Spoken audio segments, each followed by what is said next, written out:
by boat or by bus or by plane. Welcome in to Louisville, Kentucky at Lynn Family Stadium. It's the end of an 8-game homestand at the new Kentucky home. Louisville City taking on Indy 11 in the famed Louisville-Indianapolis Proximity Association football contest. Tonight's game brought to you by Metro United Way. Mike Watson, Devin Kerr on hand for the call of this one. And you think about Group E, very jumbled, Devin. A couple wins here in the next 3 weeks by either of these sides could really solidify the playoff chase. Indy 11 setting the pace in the Eastern Conference of the USL Championship is nothing new. Now it's just the oddity of a compacted 16-game season in a sprint over 13 weeks. And with the slow start that was Louisville City, back-to-back wins have put them right in the pecking order. One win, they're only 3 points behind Indy 11. The weird thing about that is, Mike, Indy 11 in this series actually haven't been that fantastic. You have to go all the way back to May 5th of 2018. That's a span of 844 days since the last time that Indy 11 got 3 points in Lipa FC. They've played in the Open Cup, they've played in the regular season, they've played in an Eastern Conference final, and here they are again tonight in Game 2 of their 4-game series. Devin, tonight's Power Agency player profile is Luke Spencer. There is no Patty Barrett, but whoever's going to go up against him tonight is going to have their hands full. No Cameron Lancaster either. And the back line of Indy 11 has been good. Hackshaw on the left, of course. We met on the right. Mitch Osmond is going to have hands full. And with the departure of Cameron Lancaster, everybody's going to shake in their boots a little bit. Don't forget that Luke Spencer bagged 29 goals in 16, 17, and 18 combined. He can get it done. He's just going to be relied upon in a different manner. Hold up play, allow Bone and Del Piccolo to spring going forward. And if he does, watch on the other side of the ball. Andrew Carlton has created the most spectacular relationship in the entire USL Championship, bar none, with a guy named Tyler Pasher. That doesn't hurt to be on the receiving end of it. But Andrew Carlton, lost in translation between Atlanta United 2 and the first team. He's done a fantastic job in the midfield. Leads from the back forward. Atoning for his sins? Absolutely not. He's setting a new precedent when he's on the ball all over the pitch. Yeah, it's been a renaissance this year for Andrew Carlton. Tough to say when you're still only 20 years old. Here we go. 3 Lipa FCs in the next 21 days.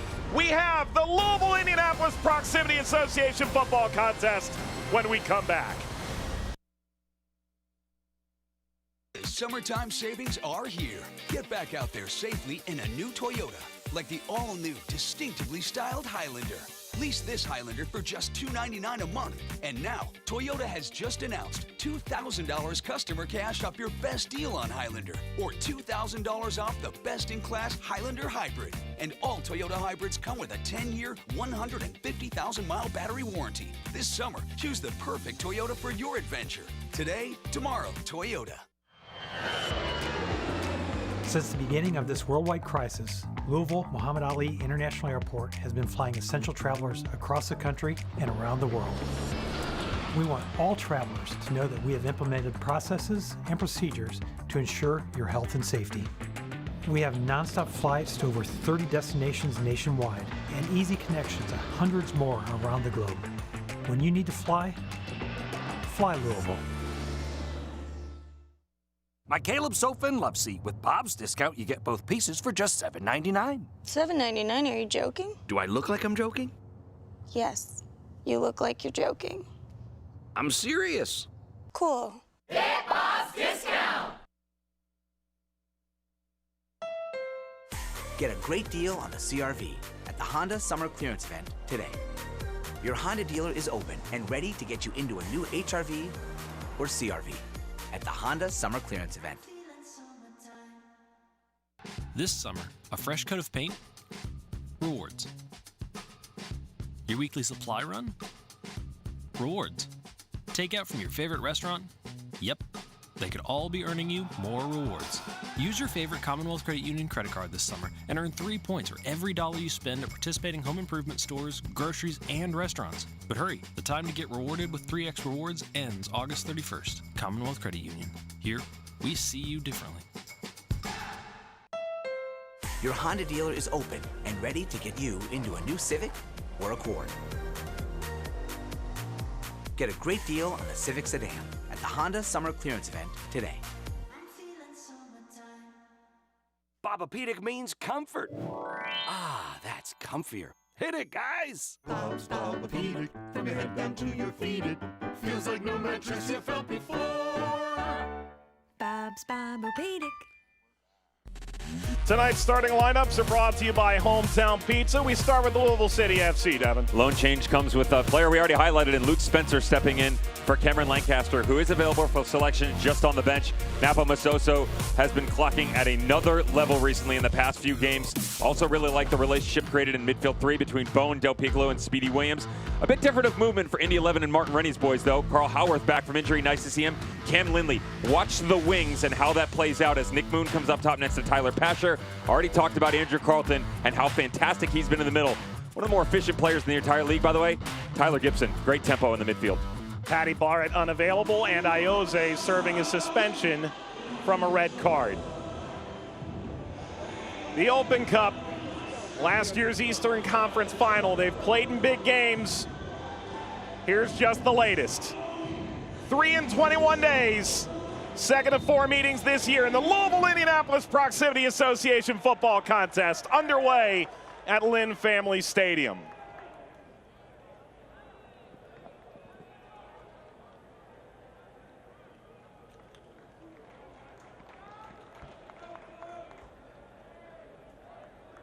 Indy 11 in white tonight, top of Group E, and substantially so, but still, Devin, a lot to be decided in this group. And when you play Louisville, Indy, and St. Louis often enough in the next month, you could really see things change in a hurry. I figure the next 3 weeks are going to shape everything out, and doing the math is pretty simplistic enough there, but the way that everybody's starting to hit their strides, real interesting the way it'll play out. St. Louis fell fat on their faces coming out of the gate against Pittsburgh Riverhounds, but made amends with that with a spectacular second half to make sure that they're keeping chase here. And for me, Mike, it all goes back to the time-old tale of, do you want to have the games in hand, or do you want to have the ability to look down upon everyone? You're Lou City, go get a result tonight. You're Indy 11, go get a result. Distance yourself from either team that's sitting just below you, as opposed to having a few in hand and having to lay chase. Gibson swarmed. Masoso helped to take it away. Del Piccolo wide. This portion of tonight's game brought to you by Toyota. Let's go places.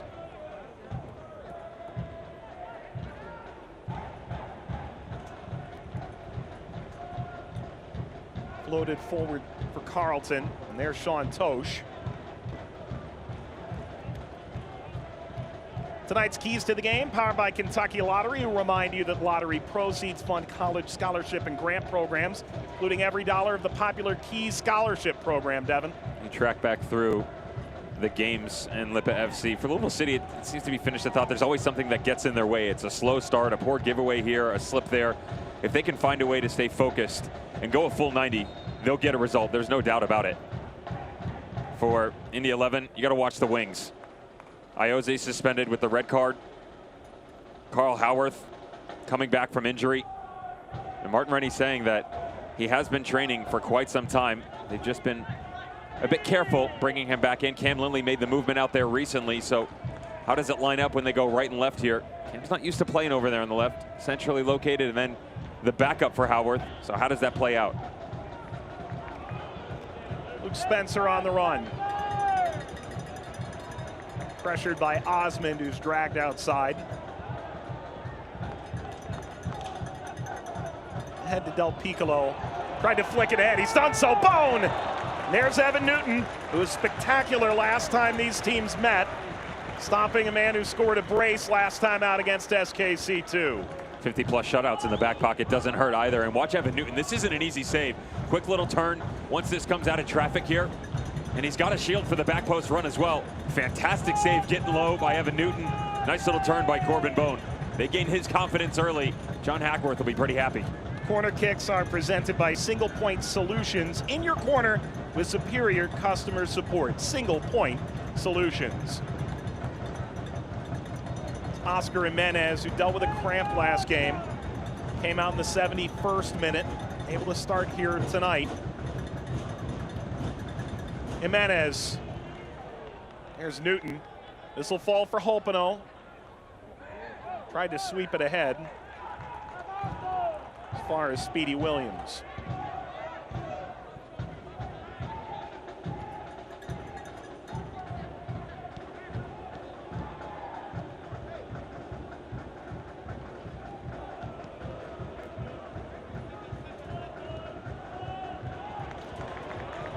exploded for Hopino. Indy wise to that task. Mike, you think back to the last meeting earlier this month, August 8th. What a pretty frantic start it was for Indy 11. Opening 15 minutes, it seemed like Lou City could do nothing wrong. They were rewarded for their efforts. Goal by Speedy Williams in the 3rd minute. Indy 11 just weathered the storm and batted themselves back in, and kind of picking the brain of Martin Rennie, said, you know, it was kind of a difficult travel day for us. Got off the bus, and then immediately went to work, and maybe we got it wrong in terms of preparation when it came to the logistics. He felt like that was pretty much it. Didn't make anything else of it. And how could you, with the way that they were able to come back in, boss the second half? Every single time these two teams step on the field, had some fantastic battles.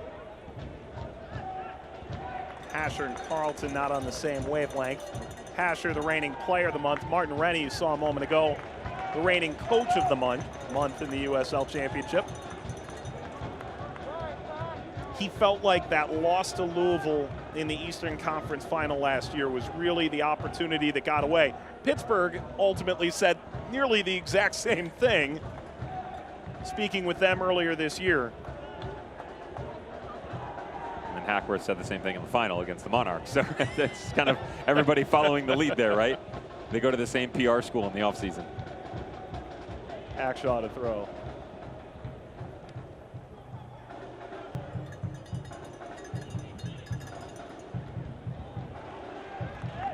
Williams, Del Piccolo is playing really tactically as a number 8, but at times looks more like a number 10, and talking with John Hackworth and the way he envisions his role.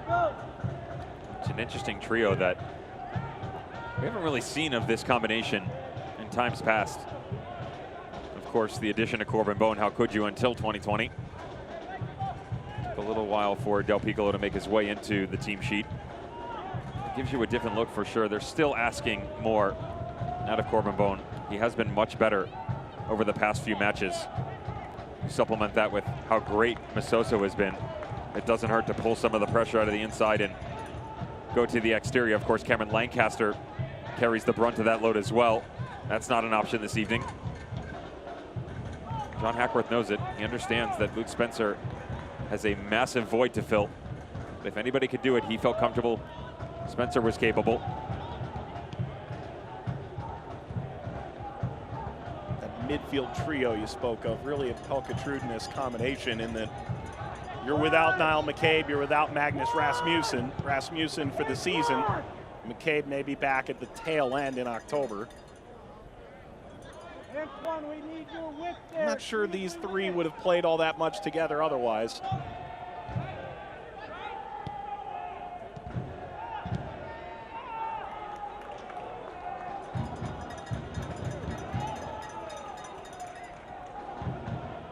Into the wide area, Masoso speared away. Is there something here for Moon?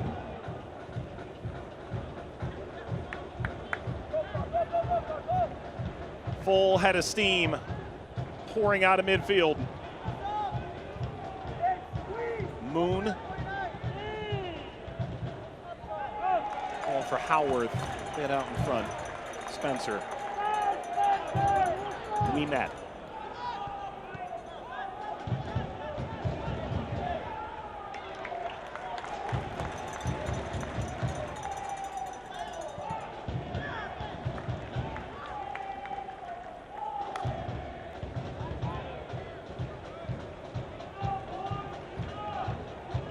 While having Oscar Jimenez come off with a cramp in that win against SKC2, not optimal. Felt like Jonathan Gomez, 16-year-old, learned another valuable lesson, how to come on late in the flow of a game, help close it out. Masoso. Well, it looked interesting there, and Newton gives it a cursory wave.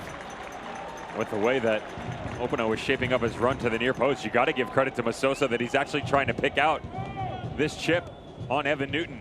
Normally I'd say he's trying to whip this into the box, but he takes a look up, Glances, sees him off his line a little bit. He drops this in. It's 100% of the back of the net.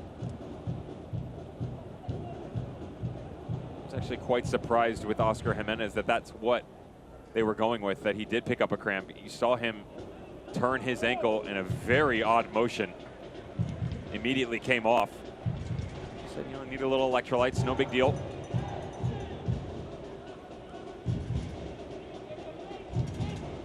Jimenez now.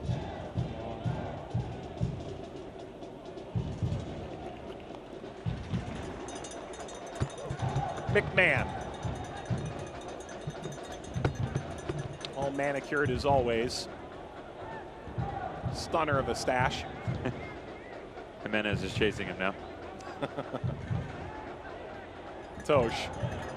Tosh plowing through. Precocious run, and Tosh will have a go. Well, that would have been one of the more surprising goals of the season had it actually found the net.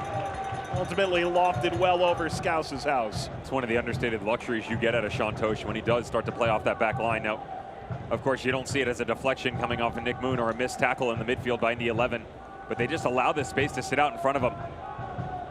Just opens right up for Sean Tosh. Nobody steps. Why not have a crack? Even pulled it back to his right foot. Expect a bit more energy out of the back line. There's John Hackworth. Second full season. Came in, of course, as the interim, rather a half season as the head coach after a run of interim games by the Triumvirate in 2018. Led them to the USL Championship final in a win.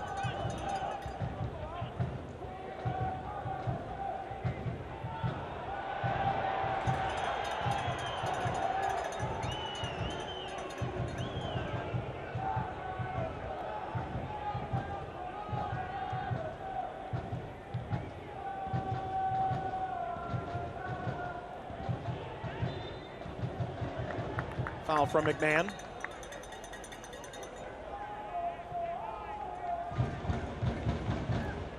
Now is the perfect time to see how Commonwealth Credit Union is bettering lives in the community. When you become a member of our CCU family, you also become an owner. Commonwealth Credit Union, we see you differently.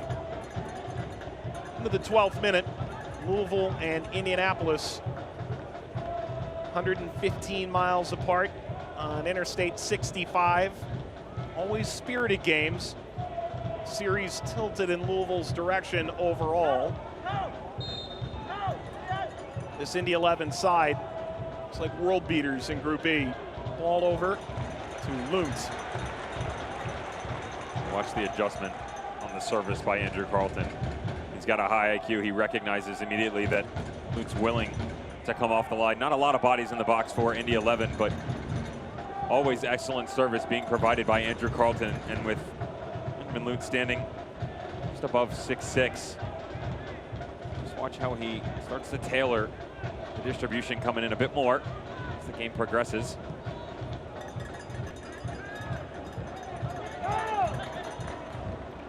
We met. Piece of that from Holpino, brings it out to Williams. Corbin Bone. Spencer. Spencer takes the contact from Gibson. McMahon.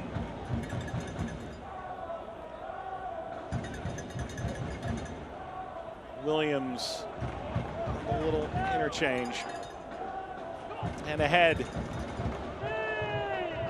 Pasher, where he's most dangerous.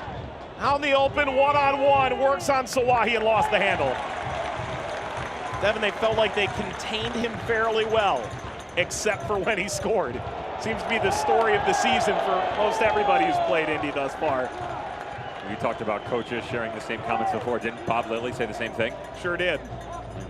Got to figure they sat back a bit more. They man-marked him for almost an entire game. Danny Rivera comes off, and then he goes right down the field and scores in the final seconds at Pittsburgh to end that lengthy home unbeaten streak at Highmark Stadium. Pasher is one of the few guys in this league who can change an entire game, in this case an entire group, by himself. The way that 2020 has gone as well on the road. Now, they haven't had a lot of road games Of course, they started the season 901 FC. That was a slow start. Came back, got the victory.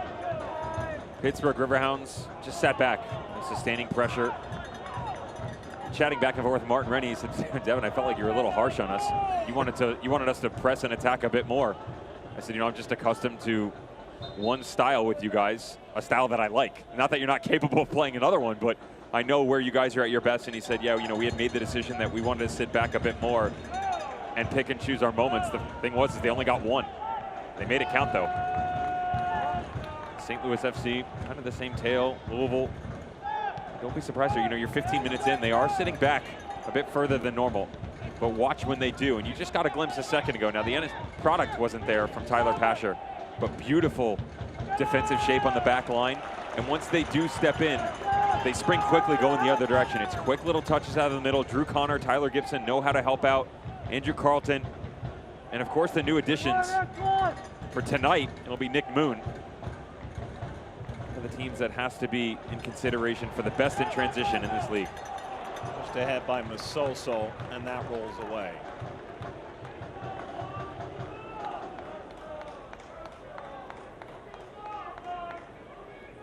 Great article on USL Championships website.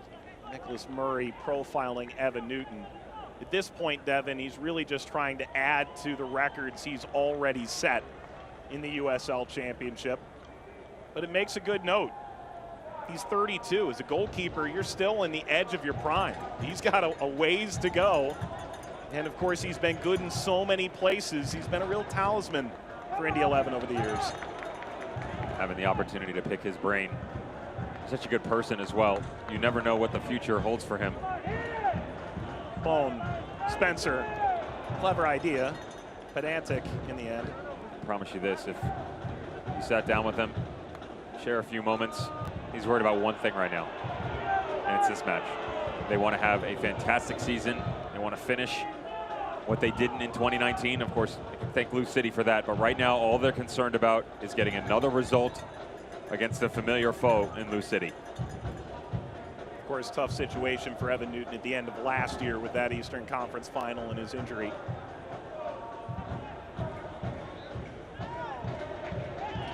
Game that went very dying seconds.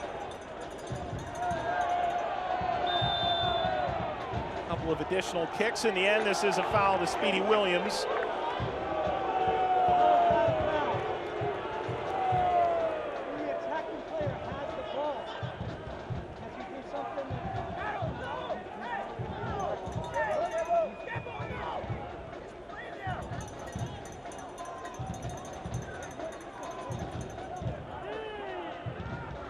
It's a fifth-third free kick, and it's a quick one.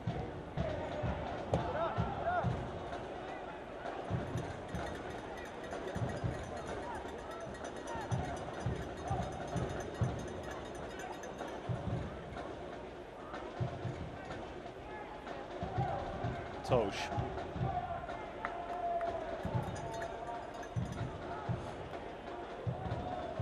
Gibson.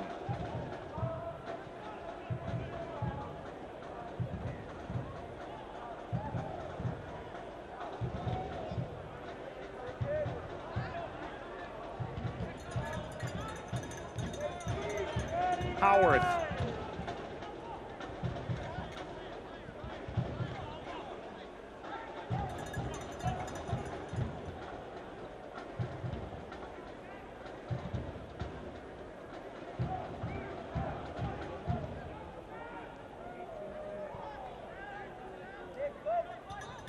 We met.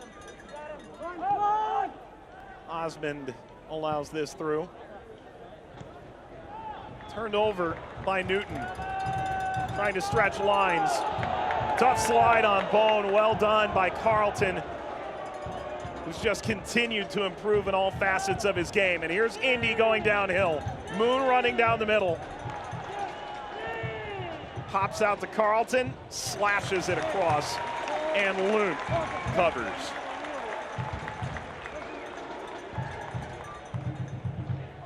Heck of a tackle by Andrew Carlton on the other side of the field. Del Piccolo lays it off. Watch Bone trying to line this up. That's dangerous. And I've always had an issue with the way that the rule book comes out, because if you go by the book, it's a foul. I don't agree with it, and so they let him play on, and I'm okay with that. But the problem is the way everything's been situated nowadays, you come from a restricted position, totally behind, and the player can't see you. They're going to call foul 9 times out of 10. It's nice to see them play a little bit. I'm sure Lou City fans will feel differently.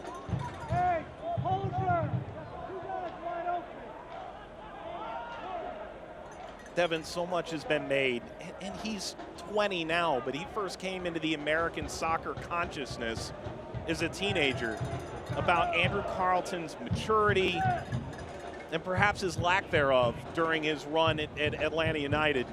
And he's been quite vocal in changing that perception. As Pasher sends it over to Moon. Moon faces, fires. Good block.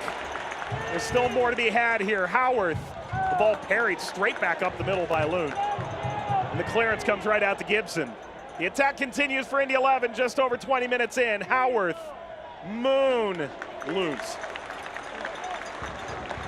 But Devin, we're seeing the best of Andrew Carleton now. We're seeing why everyone was so excited.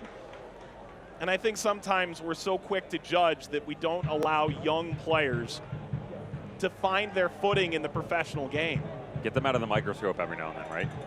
Give them an opportunity to not just mature on the field, but off the field as well. And I can understand why people jump on him. But to your point, Mike, growth occurs everywhere, right? It's not just playing. It's not just behavior off the field. It's speech. It's the manner in which you carry yourself. He did an interview recently with Dirty South Soccer, who primarily covers Atlanta United and Atlanta United 2. And he took the high road, and I respected him for that. And he said, when he talked about situations, and we'll just leave it at that, that happened in his past, he just said, listen, most of what you heard didn't happen. I'm not going to comment on what actually went on. He took responsibility for where he was wrong, didn't go into details, and he said, look, it's behind me. I'm looking forward to the future. You've seen that this year with Indy 11 as well. Not just his play, but off the field. You ask Martin Rennie, nothing but a top-notch professional, great in the dressing room, and that showcases itself on the field. Guys will go to battle for players like that. Del Piccolo through the center circle. Overcooked for Masoso. Paulo Del Piccolo dealt with some injuries in the early going of this season. Dad Aldo, a UCLA goalkeeper. Del Piccolo, of course, going University of Louisville, reaching the College Cup with his collegiate side. And captaining Louisville City to a couple of stars on their crest.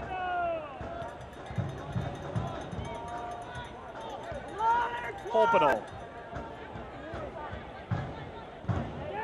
Clever turn. Can he drag it further? He can't. Del Piccolo. It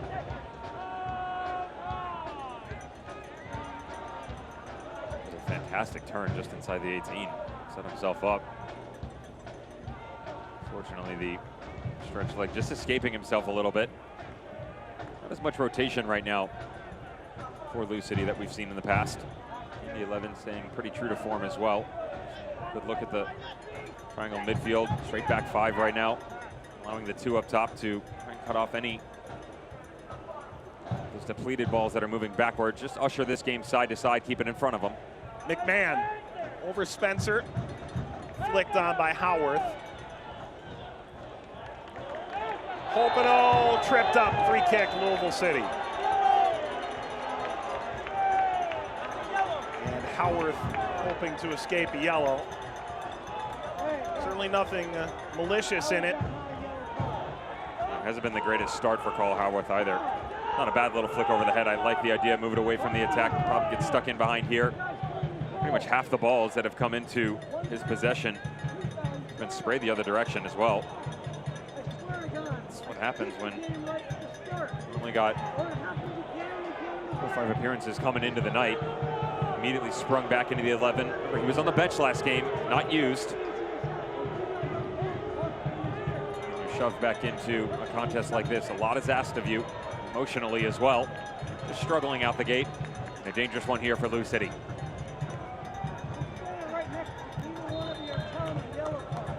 Jimenez gets over the top of Tosh and punched away by Newton. On the move, Masoso. There's Hackshaw. Is he the best defensive outside back in USL? Neville Hackshaw has to be among the elite. It's difficult for me to say no without looking at my board. So Yeah. that kind of gives you an idea. I've made claim to that for a while now. He's not your Josh Suggs that attacks with fury on that left-hand side for New Mexico United, trying to push the tempo going forward. To be fair, he's not asked to in this system either. Defensively, he gets my vote. Yeah. Plus, I don't mind watching him in the box, go and challenge someone 1v1 for a header. Good luck with that. Just say I'm grateful I retired 10 years ago. Never had to win that one. Full international for Trinidad and Tobago.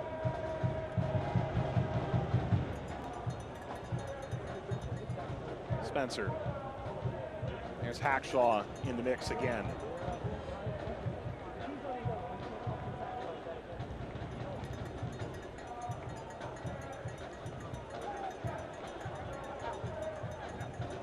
Sometimes, Devin, we try and speak about where we think this game could go. If you're trying to get at Neville Hackshaw, you're probably going to be a bit verklempt. There isn't very far to go in that conversation. You think about that, that's the side right now that Napa Masoso is on. Look how high Hackshaw is marking as well. They're not done. They've done their homework. Martin Rennie knows exactly what's going to come at him. Good initial ball. Spencer held it up. Ball for Holpino was sniffed out. As far as Williams. Marked by Carlton. Holpino, Spencer. Williams again.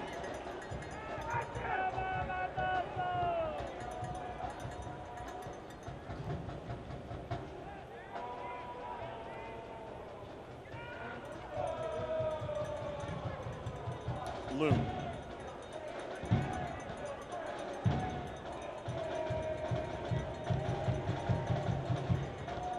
Scoreless in the fabled Louisville Indianapolis Proximity Association football contest in Group B. Massive implications over these 3 games in 3 weeks. Louisville feels they've certainly put themselves in a bit of a hole. If you're Indy 11, this is as good a start as you've ever had through 9 games. And despite the fact their home unbeaten streak was snapped by Sporting Kansas City too, hard to imagine many teams are going to be able to go to Lucas Oil, or should they need to play their games in another venue as they did in the playoffs last year, anywhere in the Indianapolis area, and get a result. So being a #1 seed in your group carries vast opportunity in trying to reach the USL Championship final this year. How crazy is it that after tonight, the 11 will only have 6 matches remaining on their schedule. Of course, Lou City's right behind them. Just weird to see that double-digit number next to Indy 11. Feels like we just started, but all goes back to this condensed season that we're getting. 16 games, 13 weeks. Or that is with the inclusion of matches that were previously played earlier this season. Almost everybody got 1 in.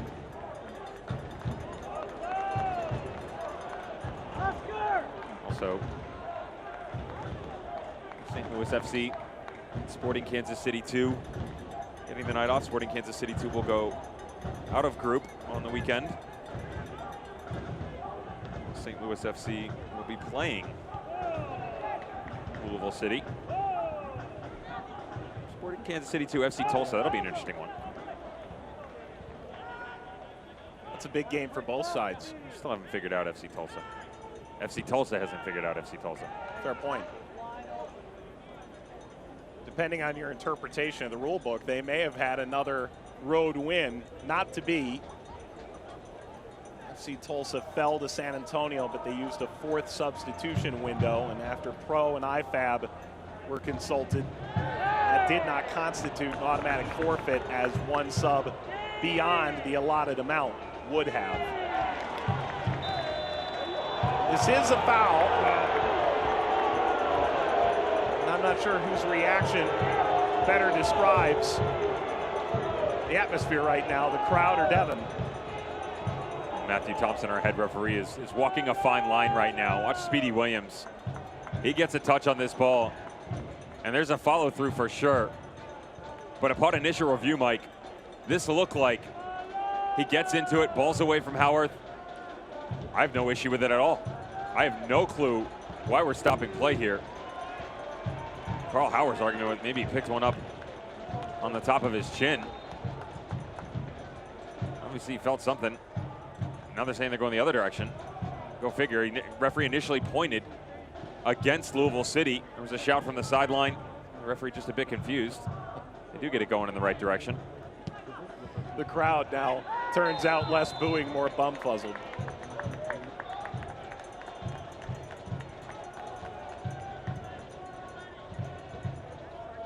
This time it's Sawahi into the challenge. Free kick for Howarth, Indy 11.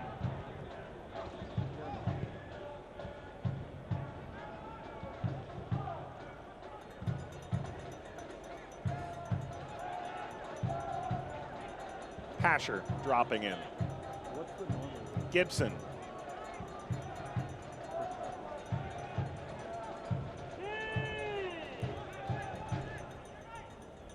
Carlton. It's a small pocket of space he was trying to work through.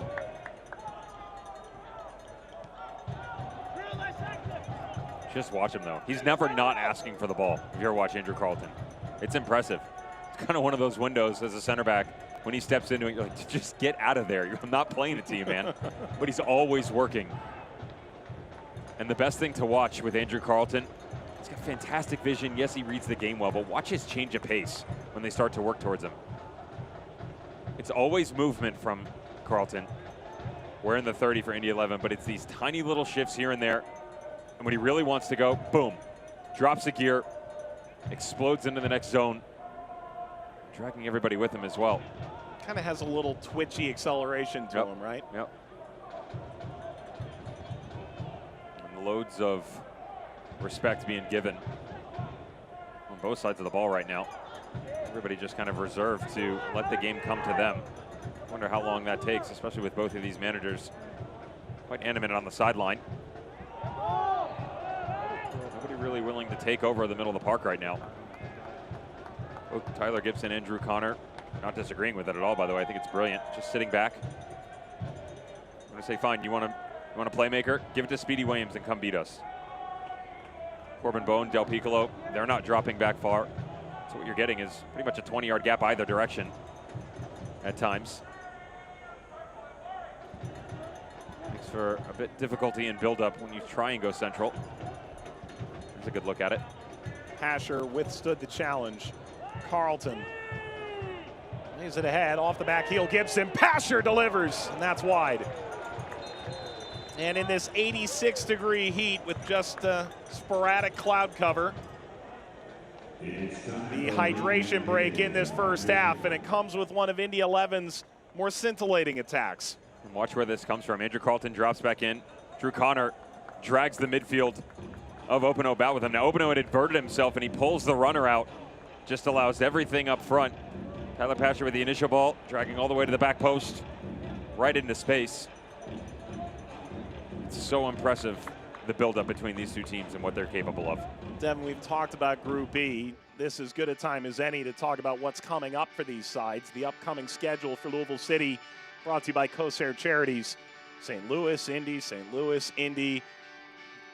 Do the next 5 games truly define Louisville and Indy's seasons? 100%. No ifs, ands, or buts. You've got the pecking order of 1, 2, 3 in Group E. Everybody just beating the ever-living daylights out of each other. And you got to do it on the road, and you got to do it at home. For Lou City, look at what they have to do, because remember, in this 16-game condensed schedule, everybody was talking about Lou City getting all of these games coming out of the gate. Have they done enough there? Well, now they're going to have to go on the road and answer those questions for you. After tonight, 3 out of the next 4, then you pretty much go tit for tat. Conversely, look at the other side of the ball. Indy 11 had to do a lot of the work early on the road. Now they have the good fortune coming down the stretch where that's not the case. After tonight, only 1 away game remaining. That's October 3rd at St. Louis FC to close it out. And of course, you see St. Louis FC on that schedule. The news came out this week, was confirmed by the club and the league, that St. Louis FC will not compete moving forward in the USL Championship following this season. Devin, you think about Indy and St. Louis, Louisville and St. Louis, and the battles they've had over the years. It's disappointing in many ways. And it's understandable in theory why St. Louis FC has decided not to continue on, but I think I speak for, both of us and those around the league, certainly fans in St. Louis, and I think probably begrudgingly to an extent fans in Louisville and Indianapolis, that St. Louis FC will say goodbye. As much of the frustration is there during these matchups where it seems like hatred can turn to hope the flick of a wrist, right, during a game. But they never want to see any of these teams go away, and saddened by the news for sure with St. Louis FC, but knowing the hotbed that city is, it will live on. It's just going to be in a different manner. A bit of layoff for professional soccer, and then it will eventually return to St. Louis, Missouri.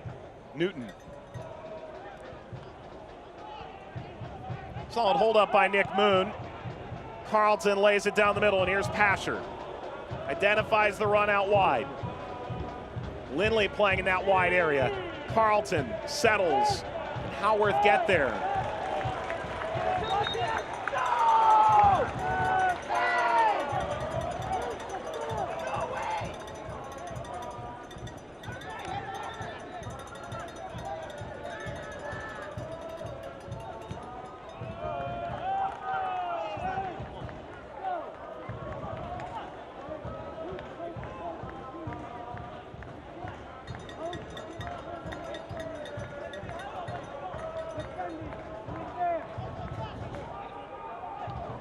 Gorgeous night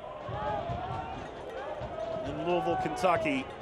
Scoreless between Louisville and Indy 11. About 5,000 fans in this stadium that holds 15,000. Indy 11 has their own gorgeous stadium project in mind as well, hoping to follow in these footsteps. Spencer trying to cut around. Leaves it off for Masoso, who's scorching hot offensive form. Nearly enough to be able to lean back for that. Well done, ultimately, by Ouimet. Slide in there, dangerous one from Gibson.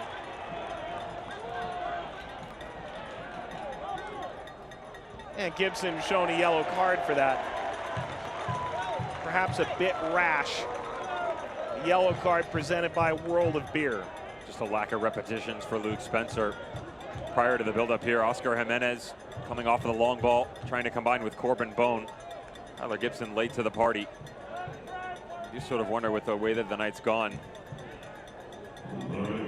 see whether or not the card needed to be brandished to Tyler Gibson. Really his first infraction. Of course, there have been some reckless challenges around the pitch, and referee trying to say, okay, time to slow it down a little bit here, boys. 38th minute. Grab control of the game. Pretty talented ball strikers as well. Oscar Jimenez, of course, more than capable. And watch the little. All right, now they're pulling it out. Well done. Cam Lindley sees Corbin Bone.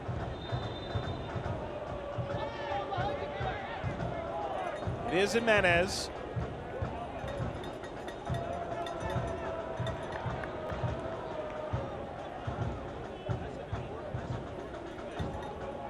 They caught him off there. 11 ball watching just a bit. Always say that Lou City might be, I say might, the best in the league from set piece situations such as that. And pride is the word that seems to surround this team when you talk to them about dead ball situations. They show you so many different looks every time they're on the field, and you second guess exactly what's coming at you. Dev, I think you're going to mention it at halftime. 30% of goals this year off set pieces in the championship. You know, really the first time, Mike, that everybody started to take massive notice of that was the World Cup a couple years ago. Right. 2014 World Cup. I think that number finished at 41, if I'm not mistaken. Did we not hear almost every coach in this league talk about that number? Yep. Now, mind you, when you're getting into that, you're talking about corner kicks, indirect, direct, and penalties. But still, it's an astronomical number.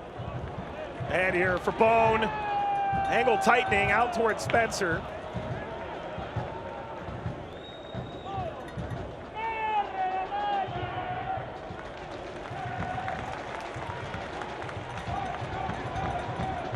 We know some coaches. Al Chalice comes to mind, the former Las Vegas Lights coach, who had a certain zest for coming up with creative approaches to set pieces.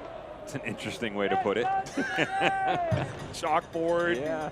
Special names, and Caricatures, printed live. Great first run, Bone. Spencer, this deflected away. Something Louisville mentioned over the course of this week, Indy 11's willingness to put their body on the line to block shots like this. Look where it comes from. The star over the past few matches, Masoso. Corbin Bone as well, stepping up his game, and watch him just stretch this a little bit. Seems like he's favoring that right side as Luke Spencer stays centrally located. Difficult angle for him to bring this back across his body, but they're trying to instill the confidence in Luke Spencer. Wave after wave over the past 5 minutes. We met quite impressive so far tonight. Certainly not out of character, a performance like this. Aimed for Sawahi and left short. Head to Tosh. Tosh. Outstretched limb. Del Piccolo. Beautiful. Absolutely beautiful in Indy 11. All that is, those are your two wingbacks, by the way. That's Cam Lindley and Carl Howarth. Lindley is in tonight's formation a wingback, but he's so versatile. And Howarth has played all the way up as a winger. Those two guys, and certainly Ioze is out. You miss him. Yep. But bring a totally different dimension than most wingbacks in this league can. Think about Carl Howarth, what he did for Ottawa Fury for so many years, regardless of the coach that he was under. On the back line. Of course, the outside midfielder position. Striker up top. To your point, easy pickings for him. In most situations, anyway. Similar for Evan Newton, of course. Never afraid to come off his line.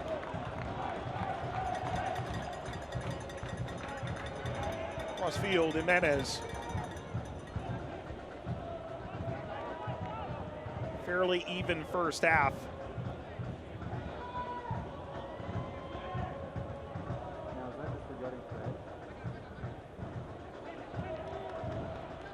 Painful for either side to concede in this moment.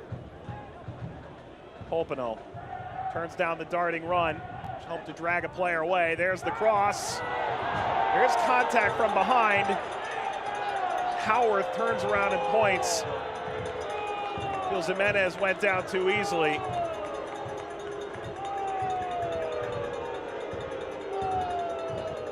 And now additional kerfuffle.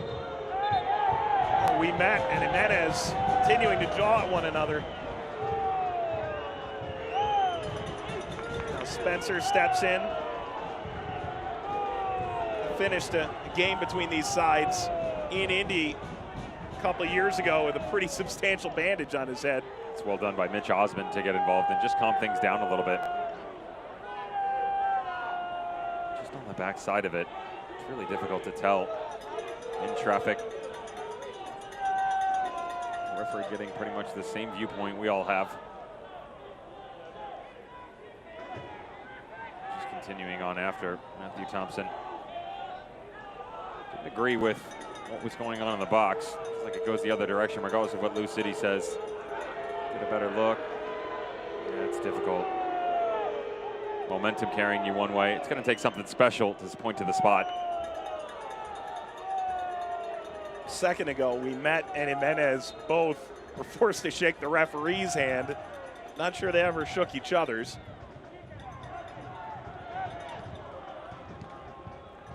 Gotta have a certain sagacity to exist in this rivalry as a referee. I don't think we've seen anything beyond the pale necessarily, but this is pretty standard in this matchup. Del Piccolo.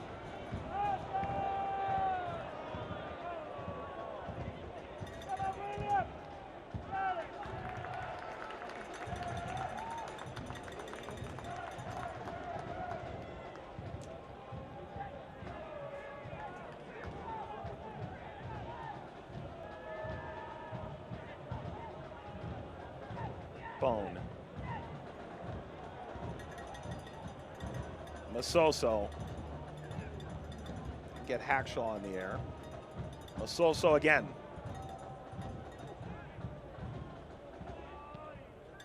Service away by Osmond. And it's Williams.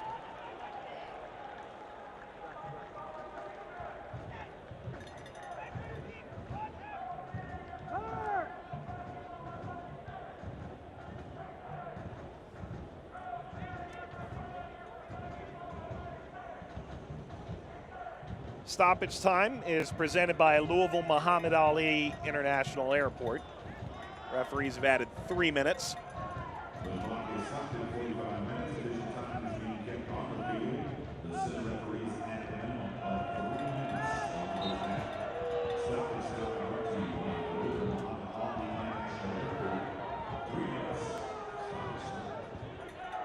You wonder how long either manager allows some of the performances to go on. Now, the game is dictating a few of them, but I would not be surprised if further than 10 or 15 minutes out into the second half, we're already seeing changes, possibly even a halftime, the way this game has gone. Looking for an answer to be fair, some of the questions that haven't been able to be answered, Mike. Hackshaw. Floats it ahead toward Moon. Tosh. Looks like he got his heel clipped there by Nick Moon. Goal and 2 assists. The winger from Wisconsin. Played at Milwaukee, went out to the Fresno Fuego. Back then in League 2.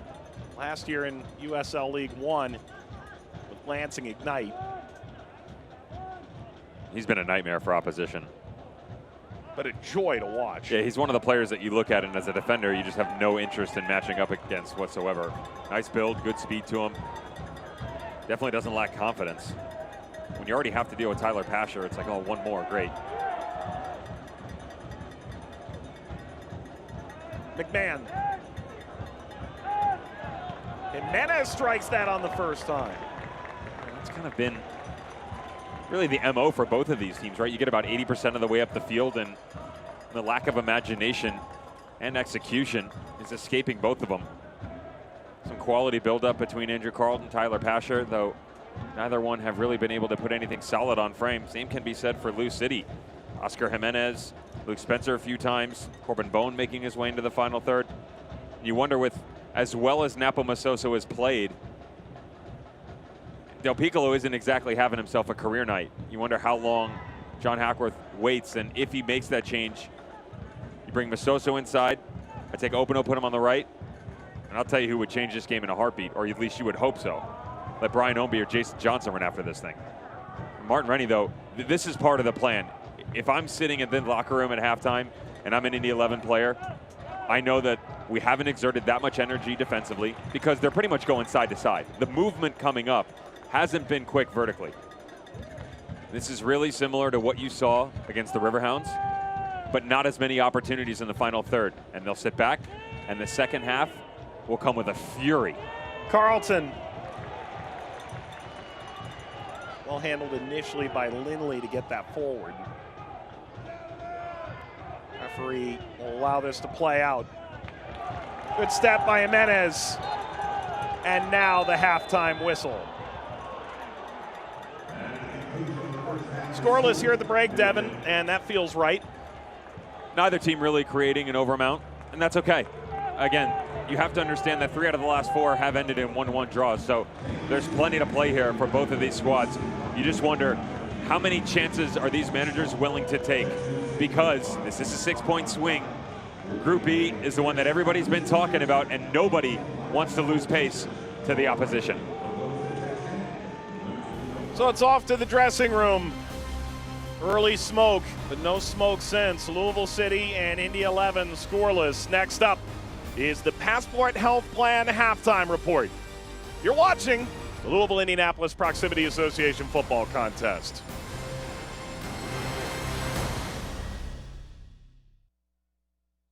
Toyota's summertime savings are here. Get back out there safely in a new Toyota and save big with this just announced lease on a stylish new 2021 Corolla. Now just $179 a month. Get $2,000 customer cash off your best deal on remaining new 2020 Camrys. Or you can get 0% financing for 60 months. And Camry leases start at just $209 a month. This summer, choose the perfect Toyota for your adventure. Today, tomorrow, Toyota. Since the beginning of this worldwide crisis, Louisville Muhammad Ali International Airport has been flying essential travelers across the country and around the world.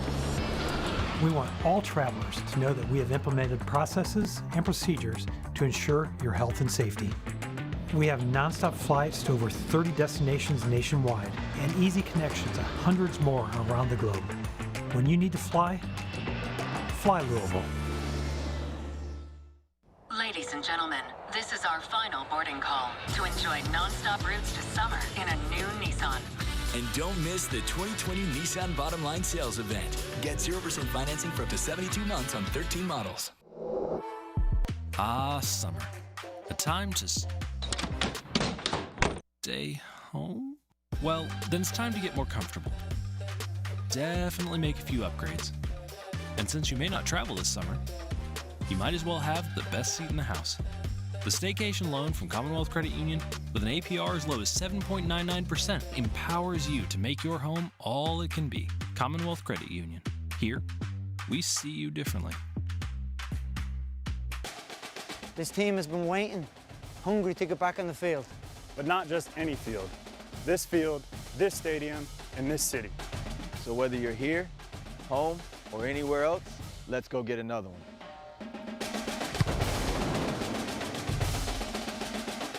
We don't just do this for us. We do it for the city. Watch Louisville City FC take on St. Louis FC Saturday at 8 on WBKI, presented by Commonwealth Credit Union. Ladies and gentlemen, this is our final boarding call to enjoy non-stop routes to summer in a new Nissan. And don't miss the 2020 Nissan Bottom Line Sales Event. Get a low $346 per month lease on Nissan Rogue. Welcome back to the Passport Health Plan halftime report. Scoreless between Louisville and Indy 11. I was going to let Devin talk, and then I realized the next couple minutes are him recapping the week that was.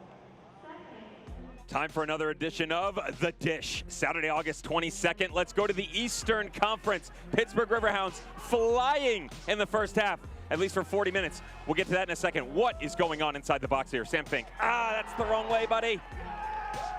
The magnificent center back for St. Louis FC gets this one wrong. Mensah sticks in the back of the net, 16th minute. Watch this run by Robbie Mertz. Stings the nostrils. 40th minute, 2-0. And that's all she wrote, right? They do not let anybody come back in general, yet alone at Highmark. Kyle Gregg had other ideas. Nobody told him that was the game plan. On the doorstep, first time, no. Second time, maybe. Third time, yes. Tomas Gomez cannot get it. Watch wall fall. The Southern Fighting Ottawa Fury. 3 boys from Nikola Popovic's crew come over to St. Louis FC to make amends in the second half. Wall fall, 57 minute, 3 points. St. Louis FC hosting Louisville on the weekend. Pittsburgh battle against Hartford Athletic. Let's transition. Group G. This was interesting. It was all Birmingham Legion to start, and I promised I would not say it, but I got to. What's up? I'm Bruno. 9 apps, 5 goals, 4 assists. Raul Gonzalez from the corner. The deflection. Van Okel on the doorstep. Weird. The second goal here is an interesting sequence. Cal Jennings takes down Alex Cronali. Akinyoti returns the favor on Cal Jennings. Keanu Marsh-Brown from the spot. Great, we get it to 2-1. But it was back and forth in the second half, and it took a late penalty in the 98th minute by Nico Brett to get it to 2-2. Still only 1 loss on the year by Birmingham Legion. Flying. Group F? Yeah, why not? Hartford Athletic. They've been the talk of the town, not just in the East, but the entire USL Championship. Uh-oh, this is the wrong game plan. Yeah, 22 minutes in, Shane Wheat gets his first goal.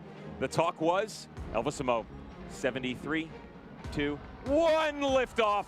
What a rocket from Amo from distance. Watch this curling away from Simon Lefebvre in his debut outside of the boot. Fantastic. But there's a bit of magic. His name's Marcus Nagelstad. Get to know him, the Norwegian, from distance, upper 90. Thanks. Okay, 2-1, 5 minutes ago. They can't do it again, right? There's no possible way they're going to do it again. Can he? He can't. Alex Dixon can, though. They salvage a point. Good for Hartford Athletics, showing a bit of convenience to get back into this game. Resolve? Maybe. Roddy Jaidi hopes his boys do better against Pittsburgh Riverhounds on Friday night. Last one-ish. And the Rowdies played as well, but, you know, they beat Atlanta United too, so not really going to talk about that, are we? We are going to talk about the home squad, and I'm not saying their name till the end, and you all know why. Because the Charlotte Independents get out in front first. Jake Garman, 8 minutes in, doing some dirty work in the middle of the field. But Hugh Roberts takes down Prince Saidi. Romario Williams from the spot, misses, never does. Oh, wait, there you go. Pushes that in the back of the net. 16. Okay, so you get it to 1-1. It took the entire rest of the match. Granito in the 86th minute. 30% of goals in the USL Championship right now coming from set pieces. Take a bow. The Miami FC get their first win of the year.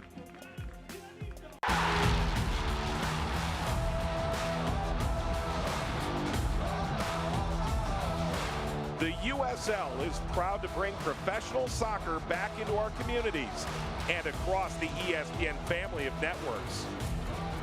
Follow your local club and don't miss these exciting matches coming up on ESPN2 or ESPN Deportes.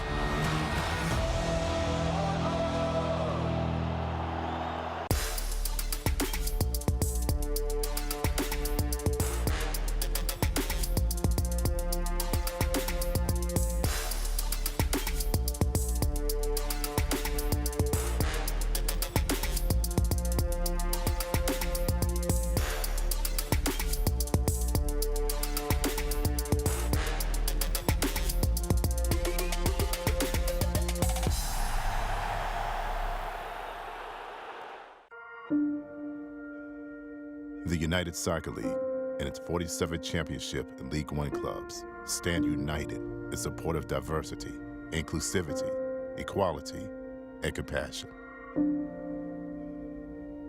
Together, we can make a difference.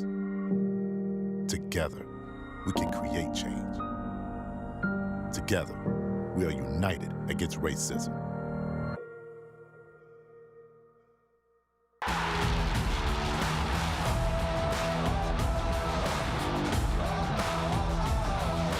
The USL is proud to bring professional soccer back into our communities and across the ESPN family of networks. Follow your local club and don't miss these exciting matches coming up on ESPN2 or ESPN Deportes.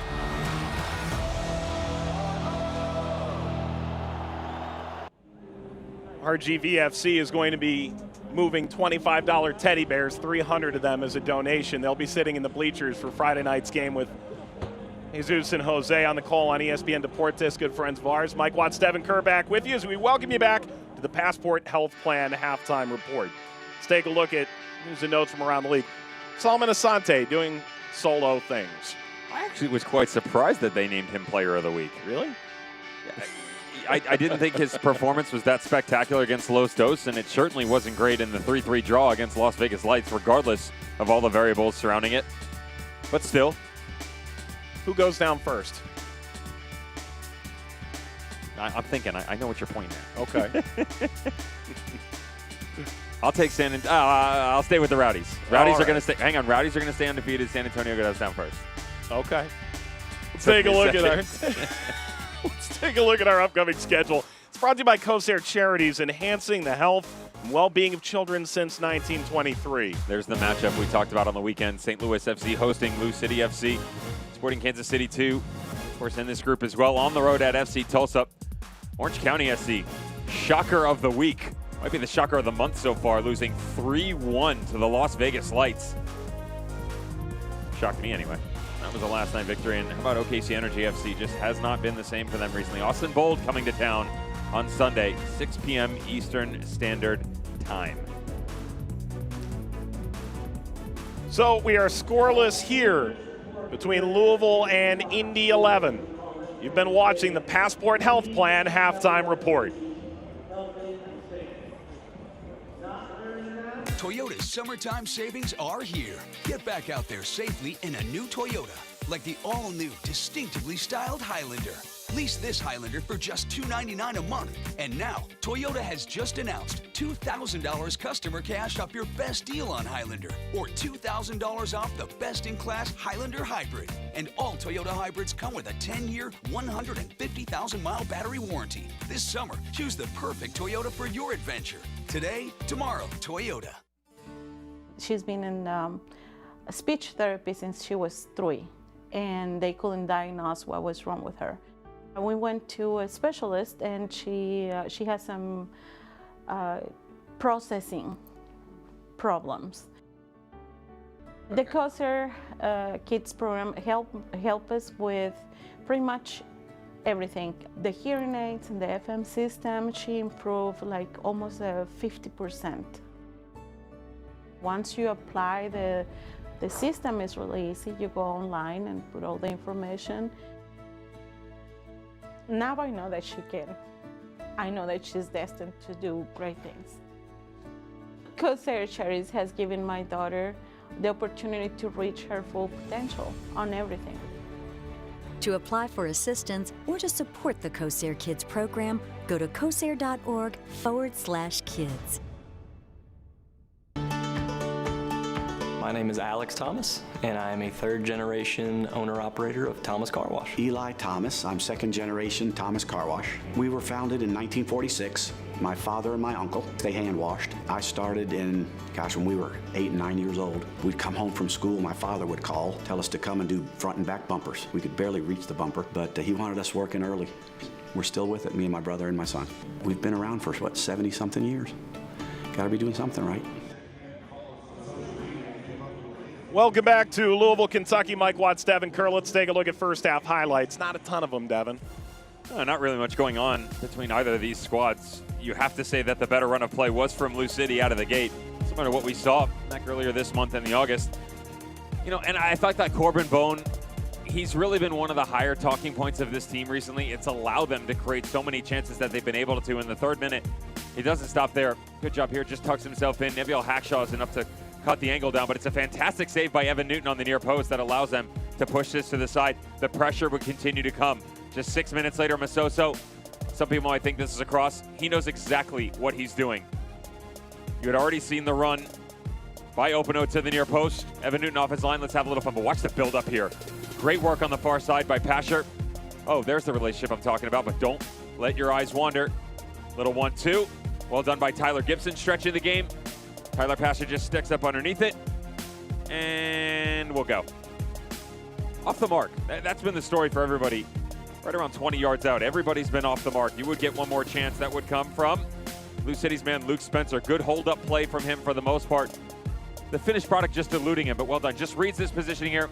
Actually thought this ball should have come all the way back to Del Piccolo. Still would have been a difficult ask, and it's because the back line of Indy 11 has been so good. Both these teams defensively have had it well locked down. Happy to keep the game in front of them and just see this out, at least so far. Only 45 minutes gone. Scoreless, only 4 shots thus far as we look at our Commonwealth Credit Union stats. Commonwealth Credit Union, we see you differently. Overall lack of efficiency on the ball is something that you don't normally get out of either one of these teams. Martin Rennie and John Hackworth pride themselves on build-up play, allowing to dictate the tempo up and down. Both these teams well under 80% passing accuracy.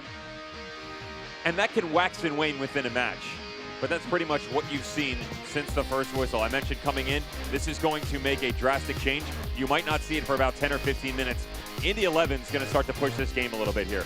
Almost every single time that they sat when they've been on the road, they turn it up in the second half. Devin, I think many of us have seen the images truly disturbing out of Kenosha, Wisconsin. Certainly tension in Louisville after the shooting of Breonna Taylor. Matt Watson is available tonight for Indy 11, but tweeted before the game, or rather during tonight's game, "Tonight I found myself unable to take the field with my teammates. I didn't refuse to play. I just emotionally could not find the strength to hold back the pain inside me." The full Twitter thread is @MattWatson8. The NBA canceling their games. Several MLS games have been postponed tonight. And I think ultimately, Devin, you and I want to give the platform to these players to express the pain they feel and make sure that they get ample opportunity to do so. I think many people would do well to take time and read what he has to say. Strong words, and having multiple friends and knowing players in similar situations, stand back, support them. Remember, that's someone's brother, family, friend, and just respect it.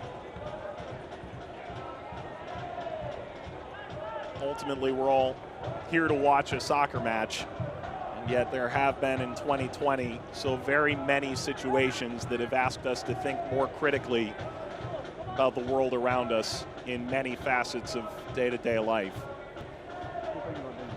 So Matt Watson will not feature this evening. Jimenez lashes this over.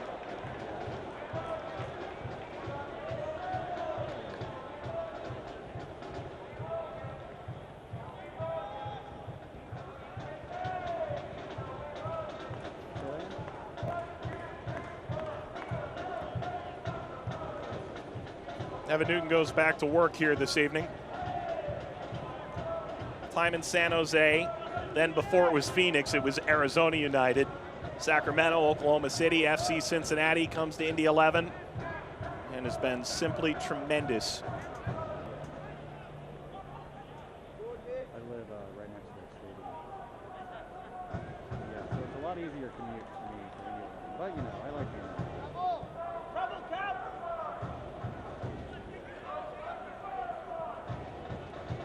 Bounces down towards Spencer. Massive game tonight in Group E. Indy 11 are your odds-on favorites, certainly, to be the #1 seed. 2 of the 4 teams in the group will reach the postseason. St. Louis trying to make it in their final crack. Louisville has made the playoffs every year of their existence. These 2 teams, of course, meeting last year in the Eastern Conference Final.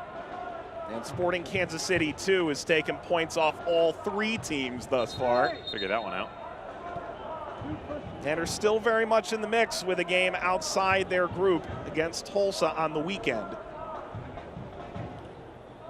And so tonight's game carries all that added weight of this being the second of 4 meetings this year, but the first of 3 in 3 weeks.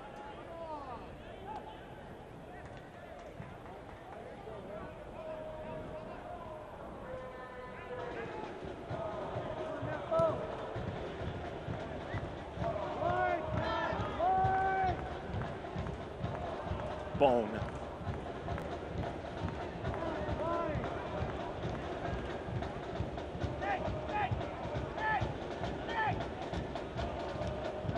Slid towards Spencer. You surprised no changes? That window at halftime allows you to tinker without using one of your substitution windows. Not surprised by Indy 11. John Hackworth might have gone after a change in the midfield. So that's not his MO. He doesn't normally make a switch that early. He will allow a player to continue on and see if he can change things up in the second half, though. This is where we've seen the biggest difference out of Indy 11. Pasher.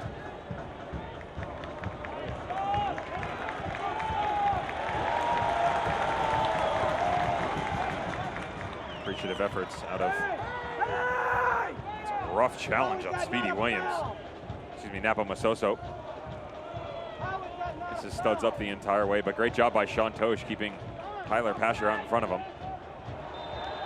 Offside flag raised against Hopino. Let's take a look back at that previous challenge.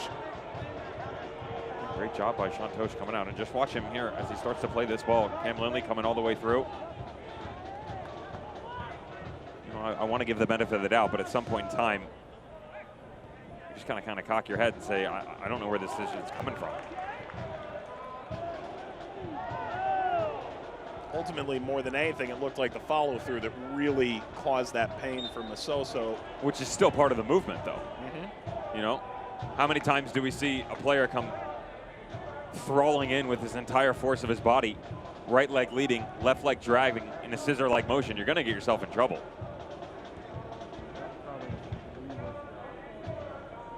Of course, I'm not alluding to that with Cam Lindley, just saying movement in general. This time Cam Lindley does have the dragging left foot, just different type of movement. 5 minutes in. Really willing to go after this yet still, are they?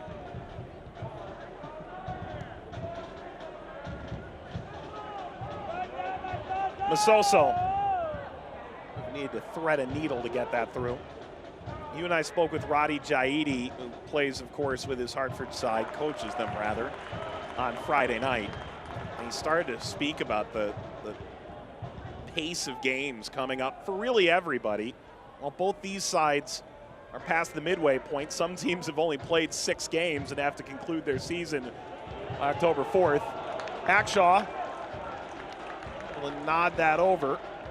Appeared he may have gotten a touch to that, and instead appears to have gone by untouched altogether. Spencer clearly disagrees. It's a game of dodgeball here, Devin. Another questionable decision. Fans don't like it. Openo trying to find the far post. And that looks like it comes off Hackshaw's head to me.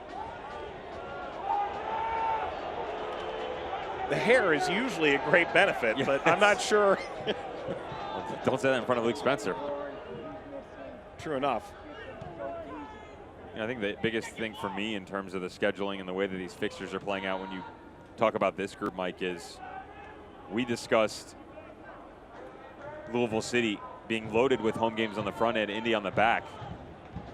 But how about the fact that, and I haven't heard this from anybody yet, Indy 11 days off, no pun intended, between the Riverhounds game and tonight's match, and then you turn the corner and you got another 9 until they face Lou City on September 5th. Well, my thought, Devin, was when do you start to push the pace, right? Louisville did just come off a tight turnaround. Indy didn't. Who's the aggressor here as we go along? From there, finishing off for Indy 11, you only have 2 midweek games. So you basically, you go on the weekend, then you play every single Wednesday until the end of the season, and then on 3 days rest, you finish off your season at St. Louis FC.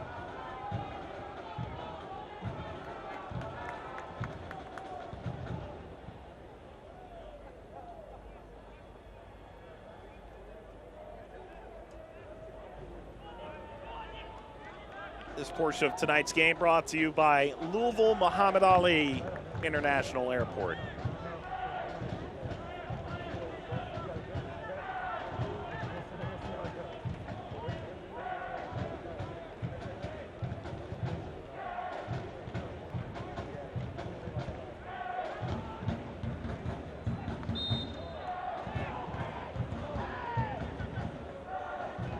Offside flag was up.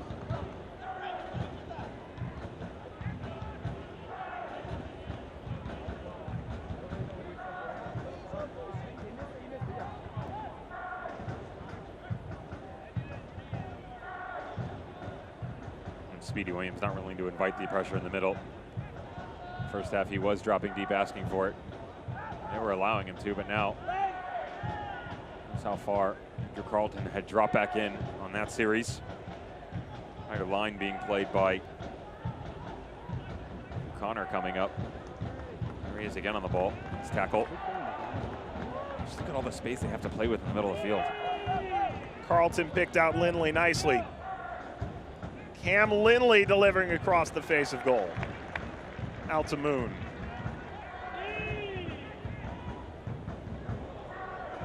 Moon.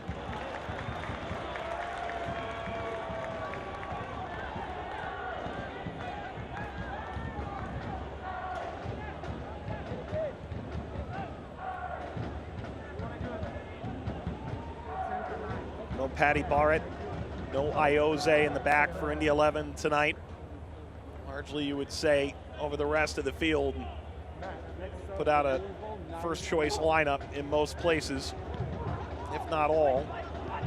Louisville without Cam Lancaster at the outset, available here in the latter stages. A little bit of tightness in his leg caused him to come out at halftime against Kansas City. Moon on the move. Moon tried to sneak that inside the post. It's a fantastic move. by Nick Moon. Love the little pump fake, drops the shoulder on the inside. He actually catches Ben Loot. Ball watching here a little bit, has the entire back post. Has to get a bit cheeky with the finish. Watch, take some of the pace off it, just trying to tuck it inside over there. Get around your hips a bit more as Luke Spencer will take a seat. Ryan Ownby step up into the middle. It's a look we've seen recently from Lou City. Substitution brought to you by MHS Global, above and beyond. And you have to think Ownby slots in as the number 9 at first glance. That's what they've been doing recently, although there was a quick conversation just now, and Antoine Obono looks like he was given some marching orders to come into that focal point up top.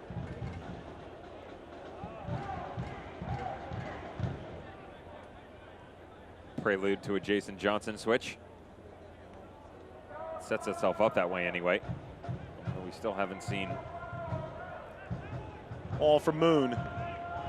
It's an interesting substitution in solitude. One would imagine it's part of a greater plan. They're thinking big picture. It's no different than when they bring Niall McCabe on and you have the luxury to move him in the midfield, up top, outside, even rotate him onto the back line if need be. Indy 11 fans will understand what I'm talking about. Of course, he was involved in the Eastern Conference final last year. It's a similar look you saw. A bit different of a result than they would have liked, though. Out to Ownby. Ownby crosses too high for Del Piccolo at the goal line. McMahon. Masoso. Bone.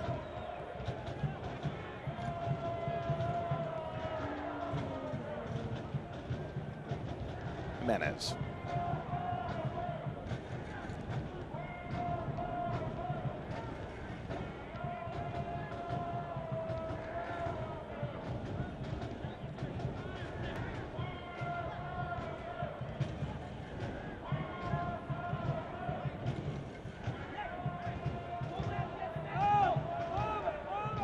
Ownby. It's a patient approach from Louisville City in the moment. They've given it away cheaply to Indy 11. And here they come out in the open field. A swarm around Moon. Pasher.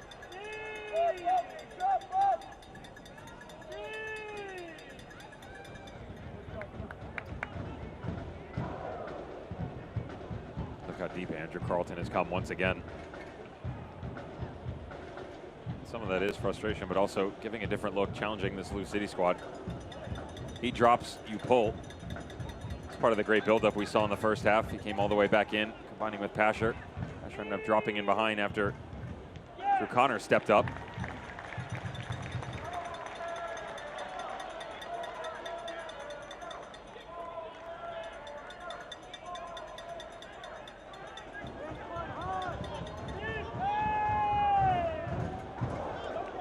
Lost by Pasher.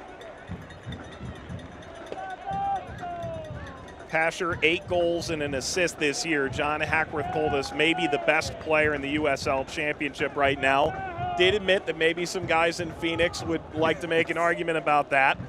You're talking about a guy who was working in residential steel construction back in his earlier years and went to Swope Park Rangers, was part of that Swope final against Louisville in 2017, as well as the final against Red Bulls 2, that great team that had Tyler Adams and Speedy Williams, among others. Aaron Long, Ryan Mara, who's been starting for Red Bulls of late.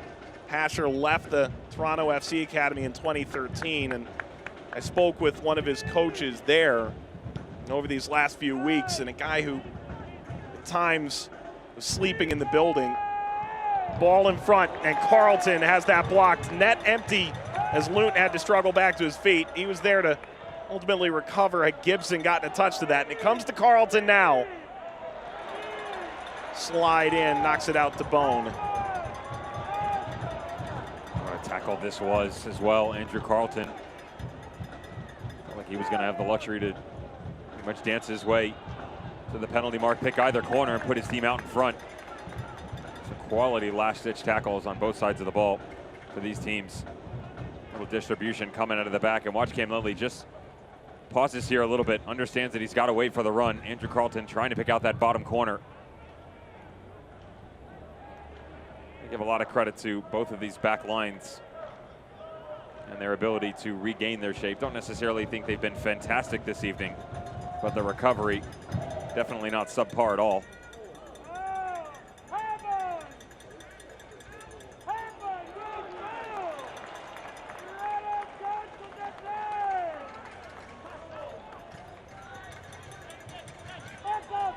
Masoso.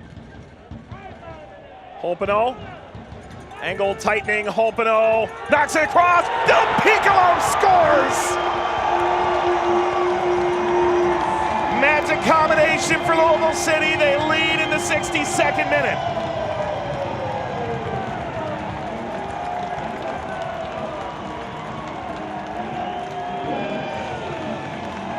Anytime you get the opportunity to pick the brain of John Hackworth, he always alludes back to his little black book, finding ways to pick and prod at opposing defenses. You bring Spencer off and you move Opino up into the 9 position, more advanced role than you normally see him. And now the mad scientist dreams are on full display.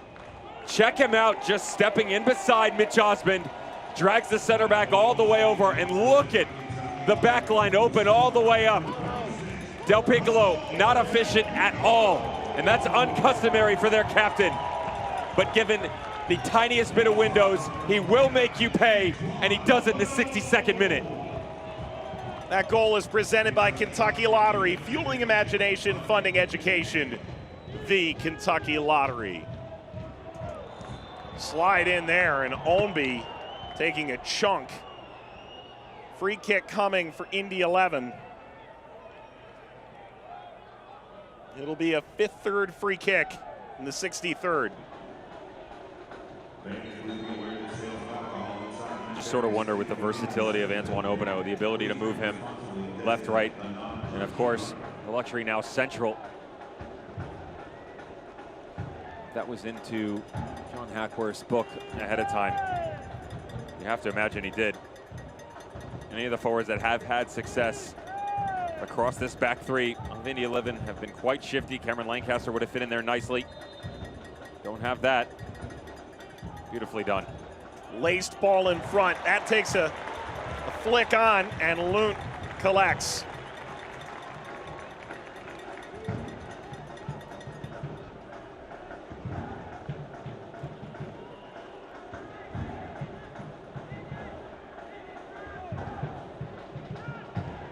Piccolo did score twice last year, once against Indy 11 on the road in the regular season at the end of June. And he did score in that extra time thriller at Pittsburgh, the 118th minute game-winning goal in the Eastern Conference semifinal.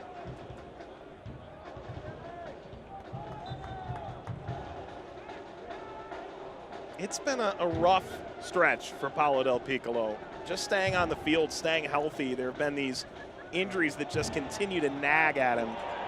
There's an appeal for a handball, and Ouimet calmly walks away as John Hackworth shouts up.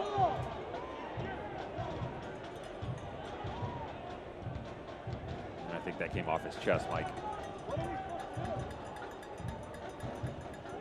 Even if the arm is pretty tucked into the body.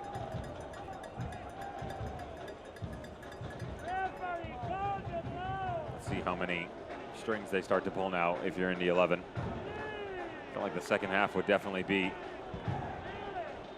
a higher pace for sure.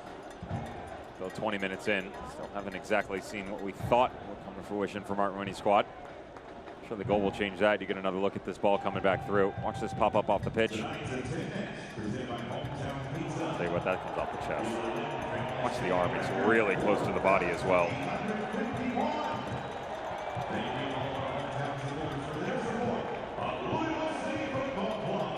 Too close to call, no VAR, move on.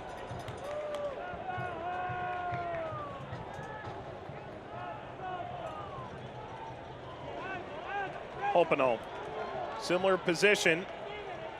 Opino tried to slide it once, waiting for reinforcements. Now slashes this in And Newton able to knock it aside, and the clearance falls here for Williams. Slipped ahead. Is there a chance here? Wiped away. Now a ball pops straight into the face of Hackshaw from Del Piccolo. Corbin Bone, it's like may have slipped right in there. And now Hackshaw is down. Wrong place, wrong time. Takes this right off the noggin. Initial build up on the right. Ball got worked all the way back out. Good save by Evan Newton. It's like every time he's asked to, gets right in the thick of things, makes a good one. Another opportunity, about 10 yards out. It is right at Evan Newton. It's drifting to his left side a little bit. Not a massive amount of work to be done here.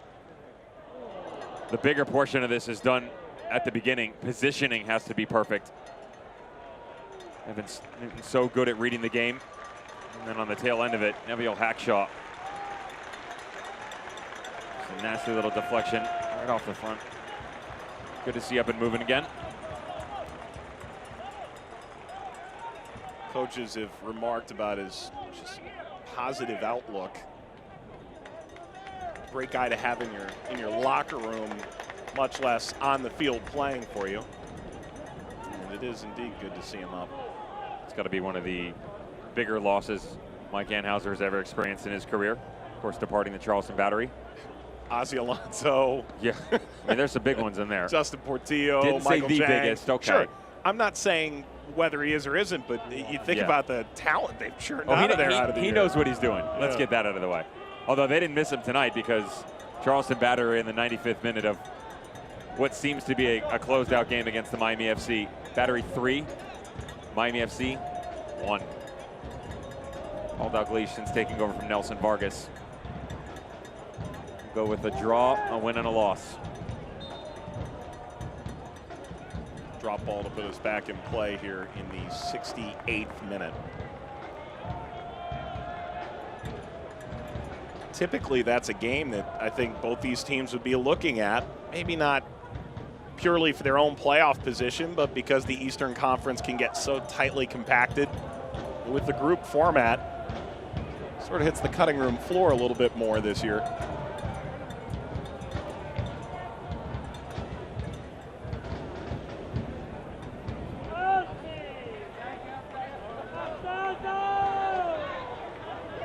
Hackshaw, for what it's worth, has the 8th goal allowed by Indy this year, the 5th time they have allowed the opening goal in a game. They beat Memphis before the restart back in March.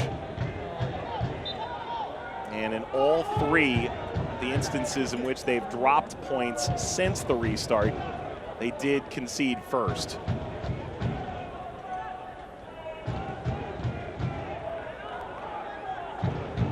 The 3rd ranked defense in the USL Championship by goals allowed. They had that stretch in 3 out of 4 where it was the St. Louis game, Sporting Kansas City, and then, of course, the draw on August 8th between these two. I feel like it's always difficult to chase Indy. Sometimes they can't really reciprocate when it's asked of them. Still plenty of time to do so tonight. These boys go and you'll be just fine. Tyler Pasher and Andrew Carlton started to fade a little bit. This match has gone on.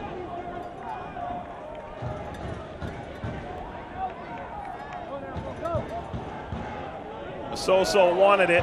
Will it reach him?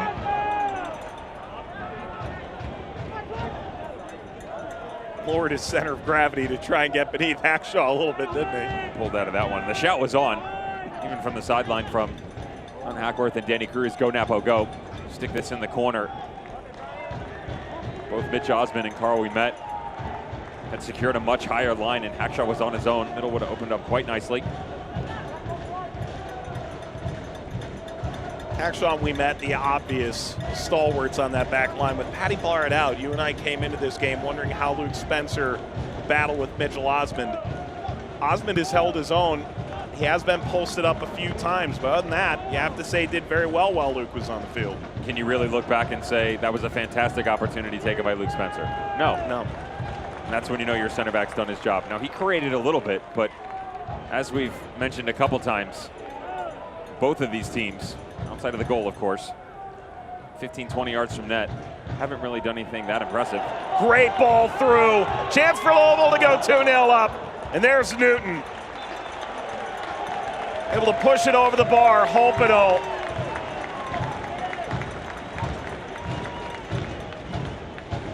Watch this run. Oscar Jimenez does not get enough credit for his ability to combine with these attacker going forward. And then the ability right now, watch the hips, across the body, back across, one little step over, looking for the upper corner. It's a good save by Evan Newton.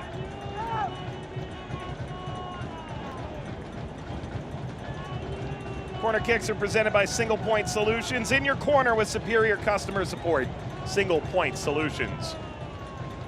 Louisville's gone short. Masoso.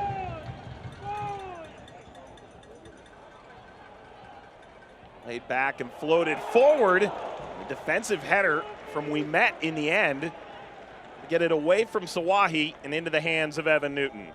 Let's see, Sawahi was laying and waiting, just drooling at the opportunity to get his head on this ball. Little flick right over the top from guess who? Hopedo having himself some kind of second half.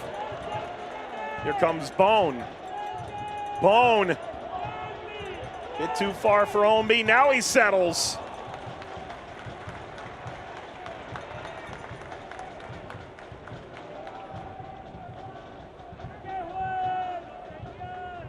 Look at how quickly Lou City have retreated here, Mike. 6 behind the ball immediately. Now 7 against the 3 of Carlton, Moon, and Pasher. It's just really difficult to break down. Obviously, if you can pick out any 3 on Indy 11 squad, why not those? But still, fighting an uphill battle the entire time. Still, direction being yelled at on the sideline in the form of John Hackworth, imploring his boys. He's saying, I want to go get another.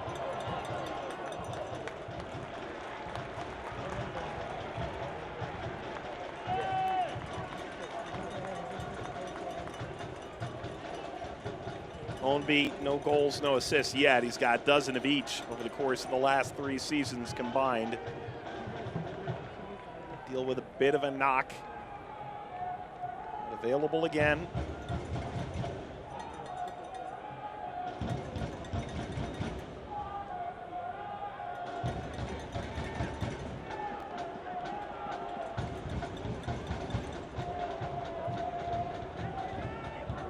Moon. Did stay on side. Working off the back. McMahon. Carlton. Moon. Moon goes 1v1 and closed down. It's away from Carlton. Over to Bone.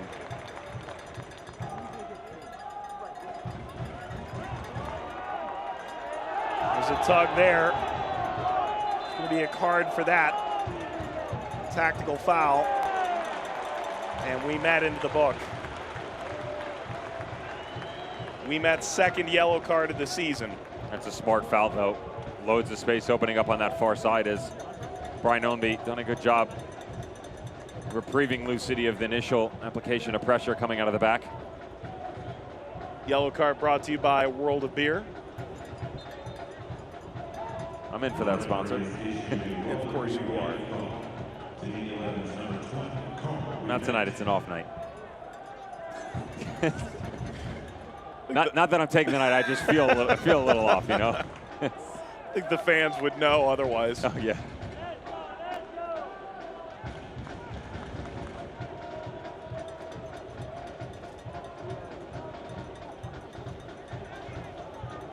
Fans can head to Twitter to vote on tonight's Dr. Mark Lennon Associates VisionWorks Man of the Match. Poll open for the next few minutes. Vote now, twitter.com/LouCityFC. We're about to get a water break next step. Okay. Lindley.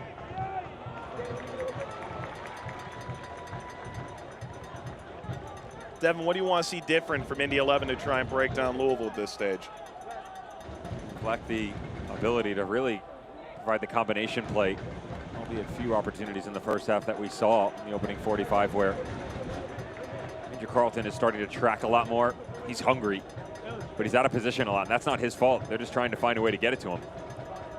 I'd like to see a bit more movement from a production standpoint out of Nick Moon. Right now he's just chasing, so is Tyler Pasher. And there's a good look. You bypass the initial line of pressure and their job's done. So there's this massive void in the midfield. This ball stayed in for a sec.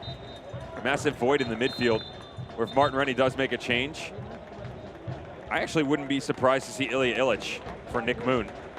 Bring Illich in, gives you the ability from a tactical standpoint. He's got fresh legs. He knows how to play with Andrew Carlton, and he's familiar with the Louisville City system, of course. We've reached a hydration break. Under 15 minutes to play before stoppage time, and here's our go-ahead goal to this point. Masoso getting it ahead, Holpino and Del Piccolo connect. I want to know why Cam Lindley, and that's where my next substitute would come in the form of Connor Antley. I want to know why he sat back so much here. By no means am I blaming him, because you had Neville Hackshaw there too, but if Hackshaw steps to the runner right next to him, Lindley can put pressure on the ball striker. Instead, they just allow this play to develop. Really well done by Lou City, though. Opino drifts out of the middle. Del Piccolo assumes the same position and just tucks it home. Appears there's going to be a large swath of substitutes coming. Here's Connor Antley. I was reminded of an article by Jeff Reuter of The Athletic about Connor Antley back in January, and really the larger USL League One to USL Championship pipeline. Reuter wrote in that article that to acquire him from South Georgia Tormenta, Indy 11 only paid $5,000 as a transfer fee from the USL League One Defensive Player of the Year. And when you think about both Antley and Moon coming in, Devin, I'm not sure any team in the league has taken advantage of the potential of USL League One to fill out and in some cases improve your roster than Indy 11 have. Antley and Moon have been absolutely critical at different points this year. One of the key talking points for Martin Rennie coming into the organization was, his lack of time to help shape the team. And over the past 2 seasons, you've seen a drastic change. It's got to be one of the biggest additions coming in. And it's not just the depth that it's provided. These guys are making regular impacts within this squad, understanding the system. More importantly, they're hungry, they're willing to learn, and they've got a great coach who's willing to teach.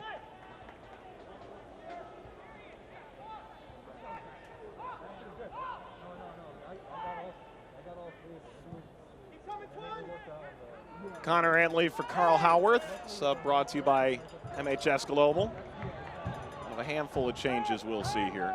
Lindley, Pasher. Deep defensive marking run from Masoso. Walker. And Illich on for Carlton there.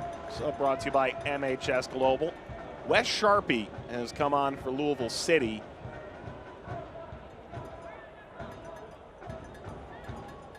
Started 4 games, first time coming in off the bench. Former Memphis player.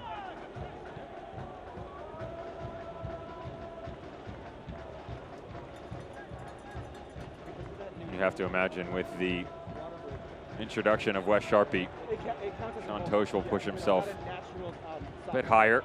Step in next to Speedy Williams. There's the look, watch out. Maybe a chance here. And Pasher finally opens up for a shot. He knows he may have let one get away. He was able to get Luntz off his line, but couldn't challenge him. Good stuff by Indy 11. Right away, you go to work on the substitute, and with Shantosh stepping up into the middle, he's pointing for the run on the backside, but there was lack of communication between Pat McMahon and Wes Sharpie. Just tucks himself in between. How good is Tyler Pasher at understanding where these angled balls are coming from? The touch out in front, a bit off the mark. It just drags it across his body.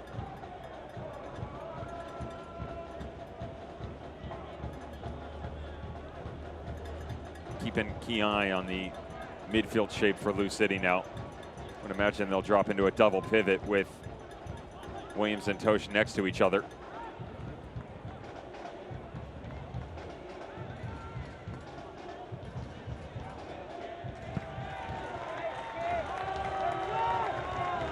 too far for Lindley.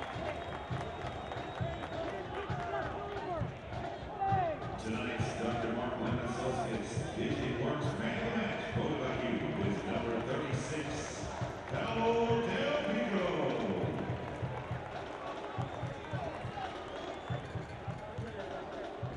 Ignore the man behind the curtain as to who the man of the match is. If you listen closely, I'm pretty sure Lance just stole our thunder. I don't think he realized Cameron Lancaster's not on the field.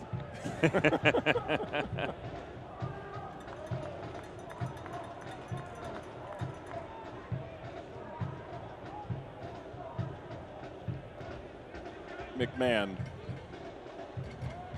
Masoso. Masoso has room here.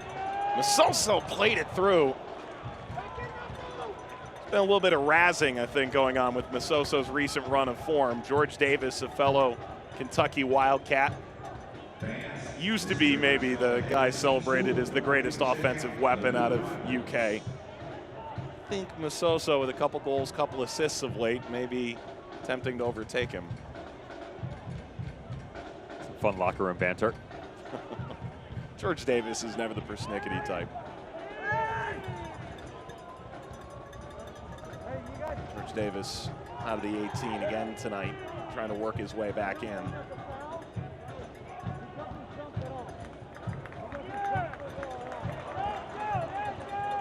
Such are the difficulties of playing for these teams.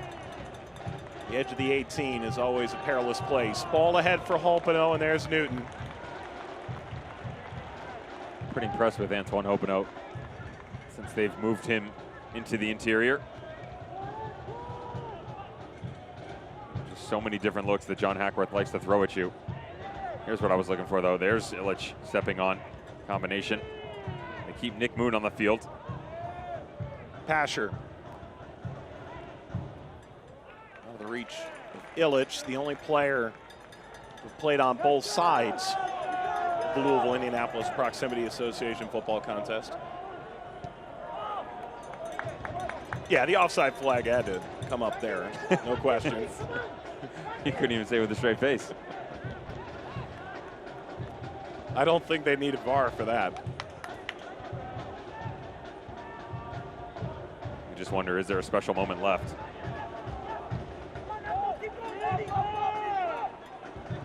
Wouldn't be surprising if you've watched Indy this year, as we have, all those late stunners, all those strong second half performances. This will sneak through and Lutz will take it at his feet.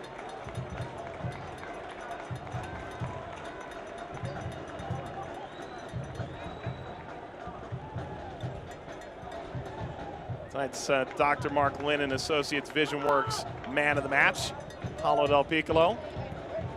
Picked up the goal in the 62nd minute. That's your difference maker right now. Hackshaw charging around the outside, plays it down the middle. Came off a Moon. Williams and Louisville able to maneuver out of danger. There are acres of space out here to try and grab a second, and that is a vital intervention by Osmond, who's played quite well in the absence of Barrett in the middle of the back three. What's crazy is that Brian Omby doesn't have to play this ball that early. He's got Masoso on the far side, open to helping him. They were in a 3v2 situation. You don't do yourself any favors by playing it this soon.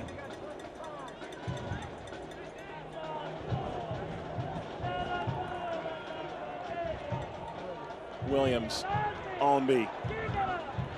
Ownby, heavy deflection off of Gibson, and it's handled here by Newton. And here comes Indy 11.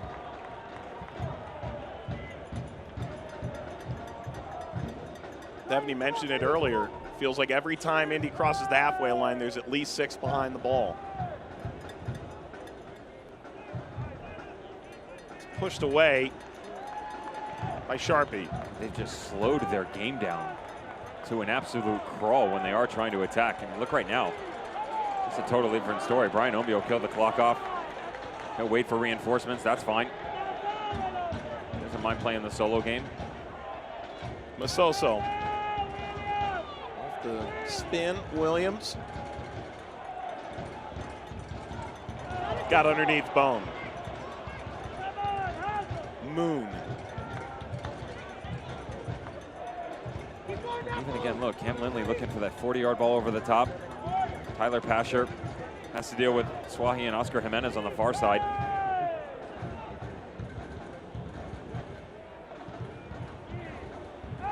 Look at this pace pouring into the penalty area.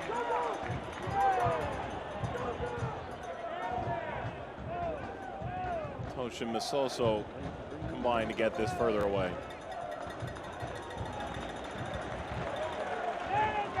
Louisville trying to make it 4 unbeaten. They started with 8 consecutive home games after their season opening victory in March at North Carolina. And the question most will ask, should they come away with 13 points in that stretch, is that enough? Should they be comfortable with that? They feel they've learned some lessons along the way. It could really benefit them. If you look at years past, at times the early stages of the season been a bit of a slog before ultimately leading time after time to the conference final or the championship final. Jeremy Raffanello comes on for Indy, trying to get a late flame in this game. Lindley's day is done.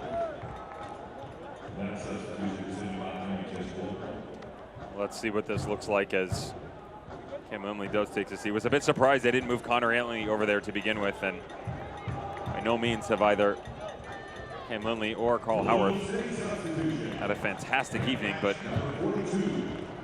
game fitness, you thought maybe Martin Rennie might stick with Carl Howarth a bit longer, as John Hackworth's going to clear his bench as well. Raffanello coming on was a sub brought to you by MHS Global. Jonathan Gomez checks on. Bone comes off. Now Holpino comes off.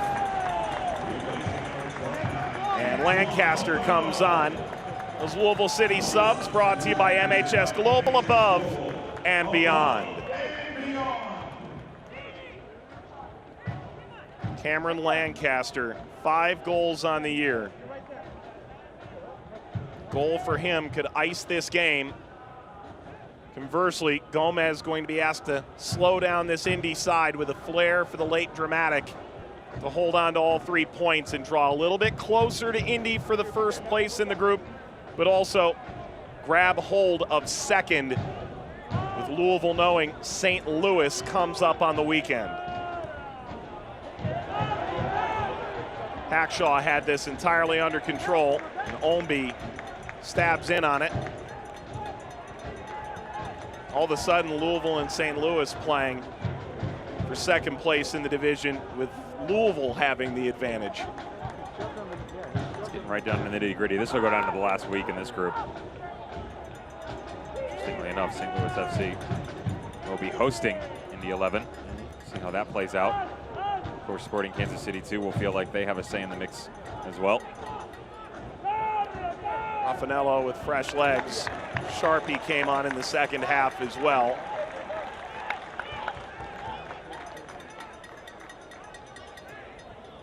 We saw them tweak this at the tail end of the game a bit, Pittsburgh Riverhounds, where they brought Nick Moon over to the left side. Jeremy Raffanello made a ridiculous run that he's not going to get credit for, that opened up all that space for Tyler Pasher to have the otherworldly strike, the death of the match.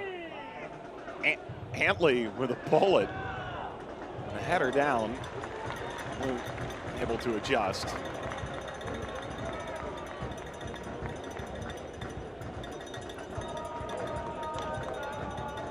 Could this be a third loss for Indy 11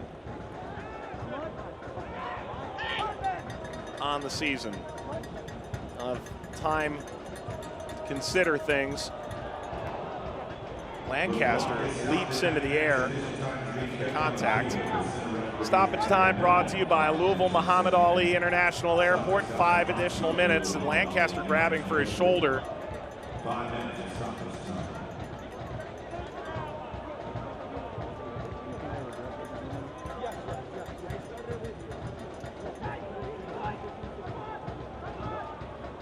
Lancaster has had a shoulder injury in the past, comes to mind. Carl Ouimet just laid into him as this ball came up over the top. Ben Loot. Quick little transition, doing their best on the Son and Mo Salah impression. Making friends, little shoulder to shoulder, never hurt anybody. We'll say that to Cameron Lancaster.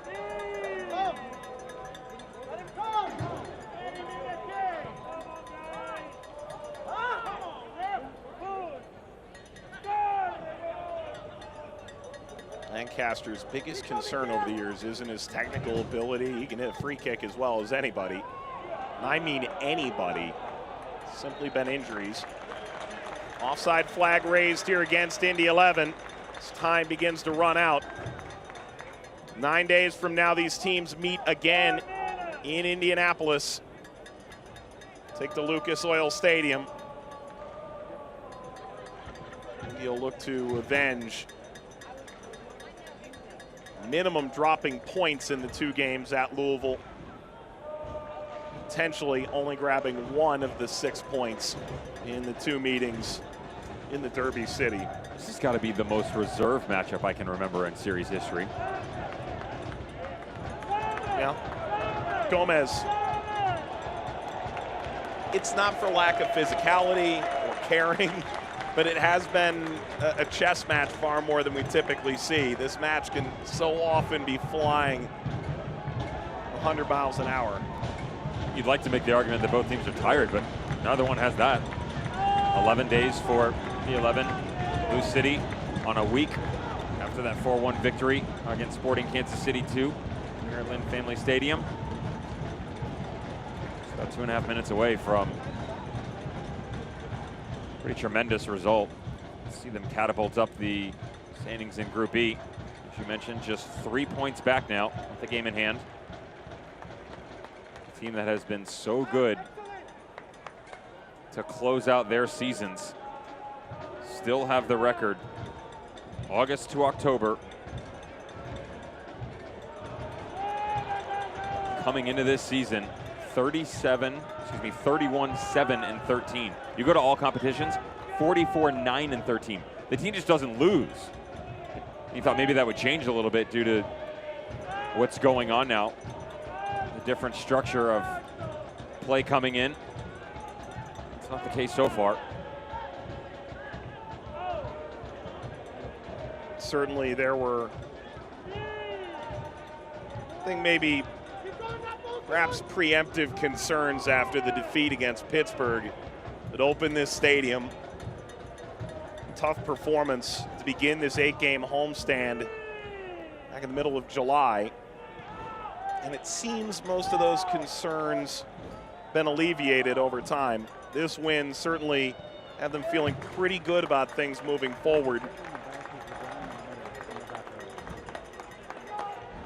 Although certainly statistically, Indy's got an easier road going forward than Louisville does. And the home games. You figured 3 out of the first 4. Lost to Pittsburgh, lost to St. Louis, lost to Sporting Kansas City 2. The difference is outside of the Pittsburgh match, specifically about 30, 35 minutes in, they didn't play poorly at all.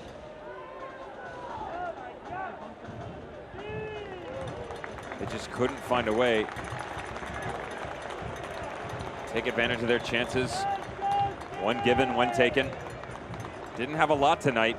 As of right now, Paolo Del Piccolo fulfilled his duties. Said he wasn't that spectacular in the midfield, just giving a couple balls away here and there. And the relationship between he and Corbin Bowe and Speedy Williams really liked the look. Wasn't necessarily sure if John Hackworth was going to go after it again. 3 games running now, those 3. Final seconds here. It is a free kick for Indy 11.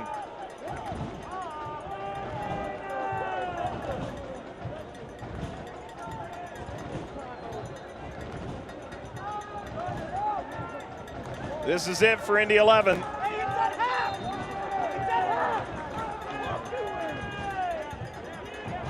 Cross delivered, Loon, ball pops free, and there was a whistle and a foul. That goal won't count. Hackshaw now pushing and shoving with Ownby.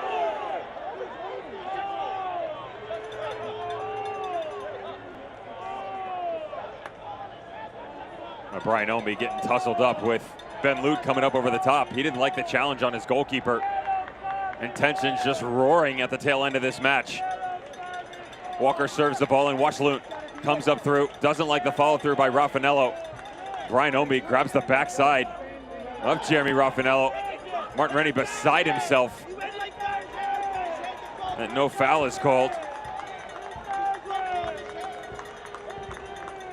Hackshaw has shown a yellow. That is his third of the year, so he's closing in. 5 would be a yellow card accumulation suspension. Something to keep in mind down the stretch. 6 games, not a lot of time. Pick up those yellows. Could mean a crucial match at the end. This goes league-wide. An issue, yellow brought to you by World of Beer.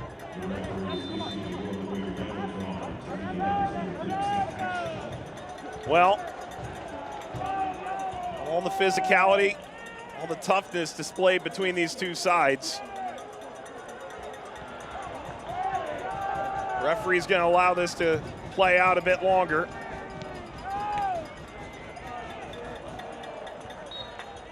We'll meet again next week and again the week after that.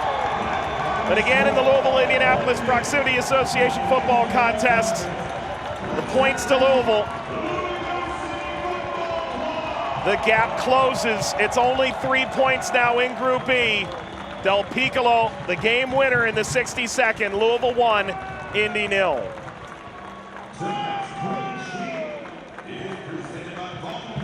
0 goals allowed means it was a Value Forms clean sheet, the 4th of the year. Louisville City goalkeeper Ben Loon.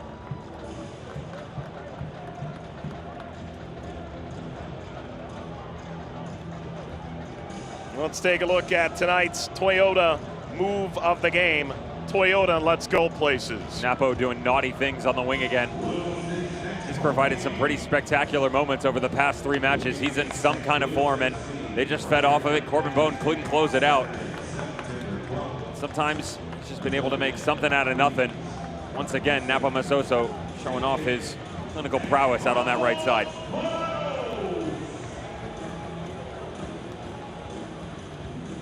So it's going to be a 100-plus mile drive up I-65 for Indy 11. Louisville will follow next week. It's 1-0 at full time. The Kentucky Office of Highway Safety postgame coming up. Toyota's summertime savings are here. Get back out there safely in a new Toyota. Go to the lake or go on a hike. Wherever your adventures take you, drive Toyota. During summertime savings, get $2,000 customer cash off your best deal on remaining 2020 Camrys, including Camry all-wheel drive. Or you can get 0% financing for 60 months. And Camry leases start at just $209 a month. This summer, choose the perfect Toyota for your adventure. Today, tomorrow, Toyota. For the fans who started painting 3 hours before the game. For the fans who celebrate with high fives. For the huggers. The chest bumpers. And this guy. For fans like you who do things your way, there's Park Community Credit Union. Your city, your team, your way. We still hand rotate every barrel. We still hand dip every bottle. We still hand cut every label and use red winter wheat from the same single-family farm. Because just like our distinctive taste, these are the marks of the maker.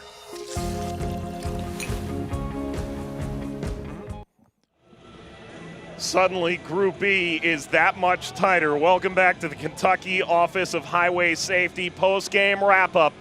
Louisville City over Indy 11, a 0-0. Paulo Del Piccolo, the captain, with the goal in the 62nd minute. Mike Watts, Devin Kerr, we take a look at the full-time highlights.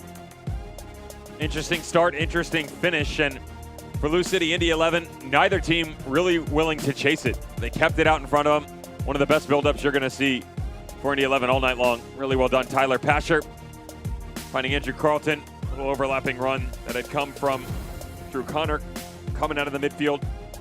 Pasher couldn't finish it off, and as good as they've been in the final third, they just struggled all night long. Nick Moon, I thought this was it right here. Beautiful little touch inside. Sean Toast doesn't track well, gets himself turned around. Then Loon had it covered, so it looked like the window was there. And then, 62nd minute, that man, Napo Masoso, once again, check this run by Opano. Is he offside? Looks like on the backside, he's held on by Carl Wimet. Really well done getting to the byline, cuts it back across, and watch Del Piccolo. Good look at the angle on the finesse. 1-0 Lou City. Gorgeous finish. 2 goals last year, first of this season for Paulo Del Piccolo. Louisville did try to come up with a goal late in this to ultimately salt the game away. I'm just surprised at how slow it was for both teams coming down the stretch. It didn't really seem like either one were really willing to go after it. That's not what you see out of these teams either. Whether they're out in front looking to cement their 3 points, or a team like Indy 11 that was chasing, you would expect more energy, especially considering the fact that Martin Rennie went to his bench so many times with all the players. I mean, it was a relative who's who coming off of the bench. Raffanello, Walker, Illich, Connor Antley. You felt like all of these would provide them the spark in the second half to go and get their game-tying goal. That just wasn't the case at all. A felicitous moment to go grab a game winner for Paulo Del Piccolo. 62nd minute. These are your Commonwealth Credit Union stats. Commonwealth Credit Union, we see you differently. Devin, your final thoughts on this one? 3 times in 21 days. The other side of it is for Martin Rennie. Obviously, you want to go get 3 points, but you don't want to show all your cards at once. He'll get back at it. They've got the luxury. Look, you got 10 days off. Then you face Lou City again. You'll do it at Lucas Oil. Lou City doesn't have that luxury. They got to get right back at it. That 3-point margin at the top of Group B can come even. Given a result against St. Louis FC on Saturday, they will get right back to work and will not look at the fact that they had a good result. They know they got another one in the future they got to go after. So Group B is down to a 3-point gap. A party early. Louisville ensure to continue this, their 8th and final game of the homestand. This is a game for your hands, not your feet. For our entire Vista WorldLink team, led by producer Ava Ponte, director Gage Tillotson, Miguel Manella, Steffi Aguilera, Devin Kerr, alongside Mike Watts-Sang. Thanks for watching. As always, the historic Louisville-Indianapolis Proximity Association football contest. Good night. This copyrighted telecast of the United Soccer League Championship cannot be retransmitted, rebroadcast, or reproduced without the expressed written consent of the United Soccer League Championship.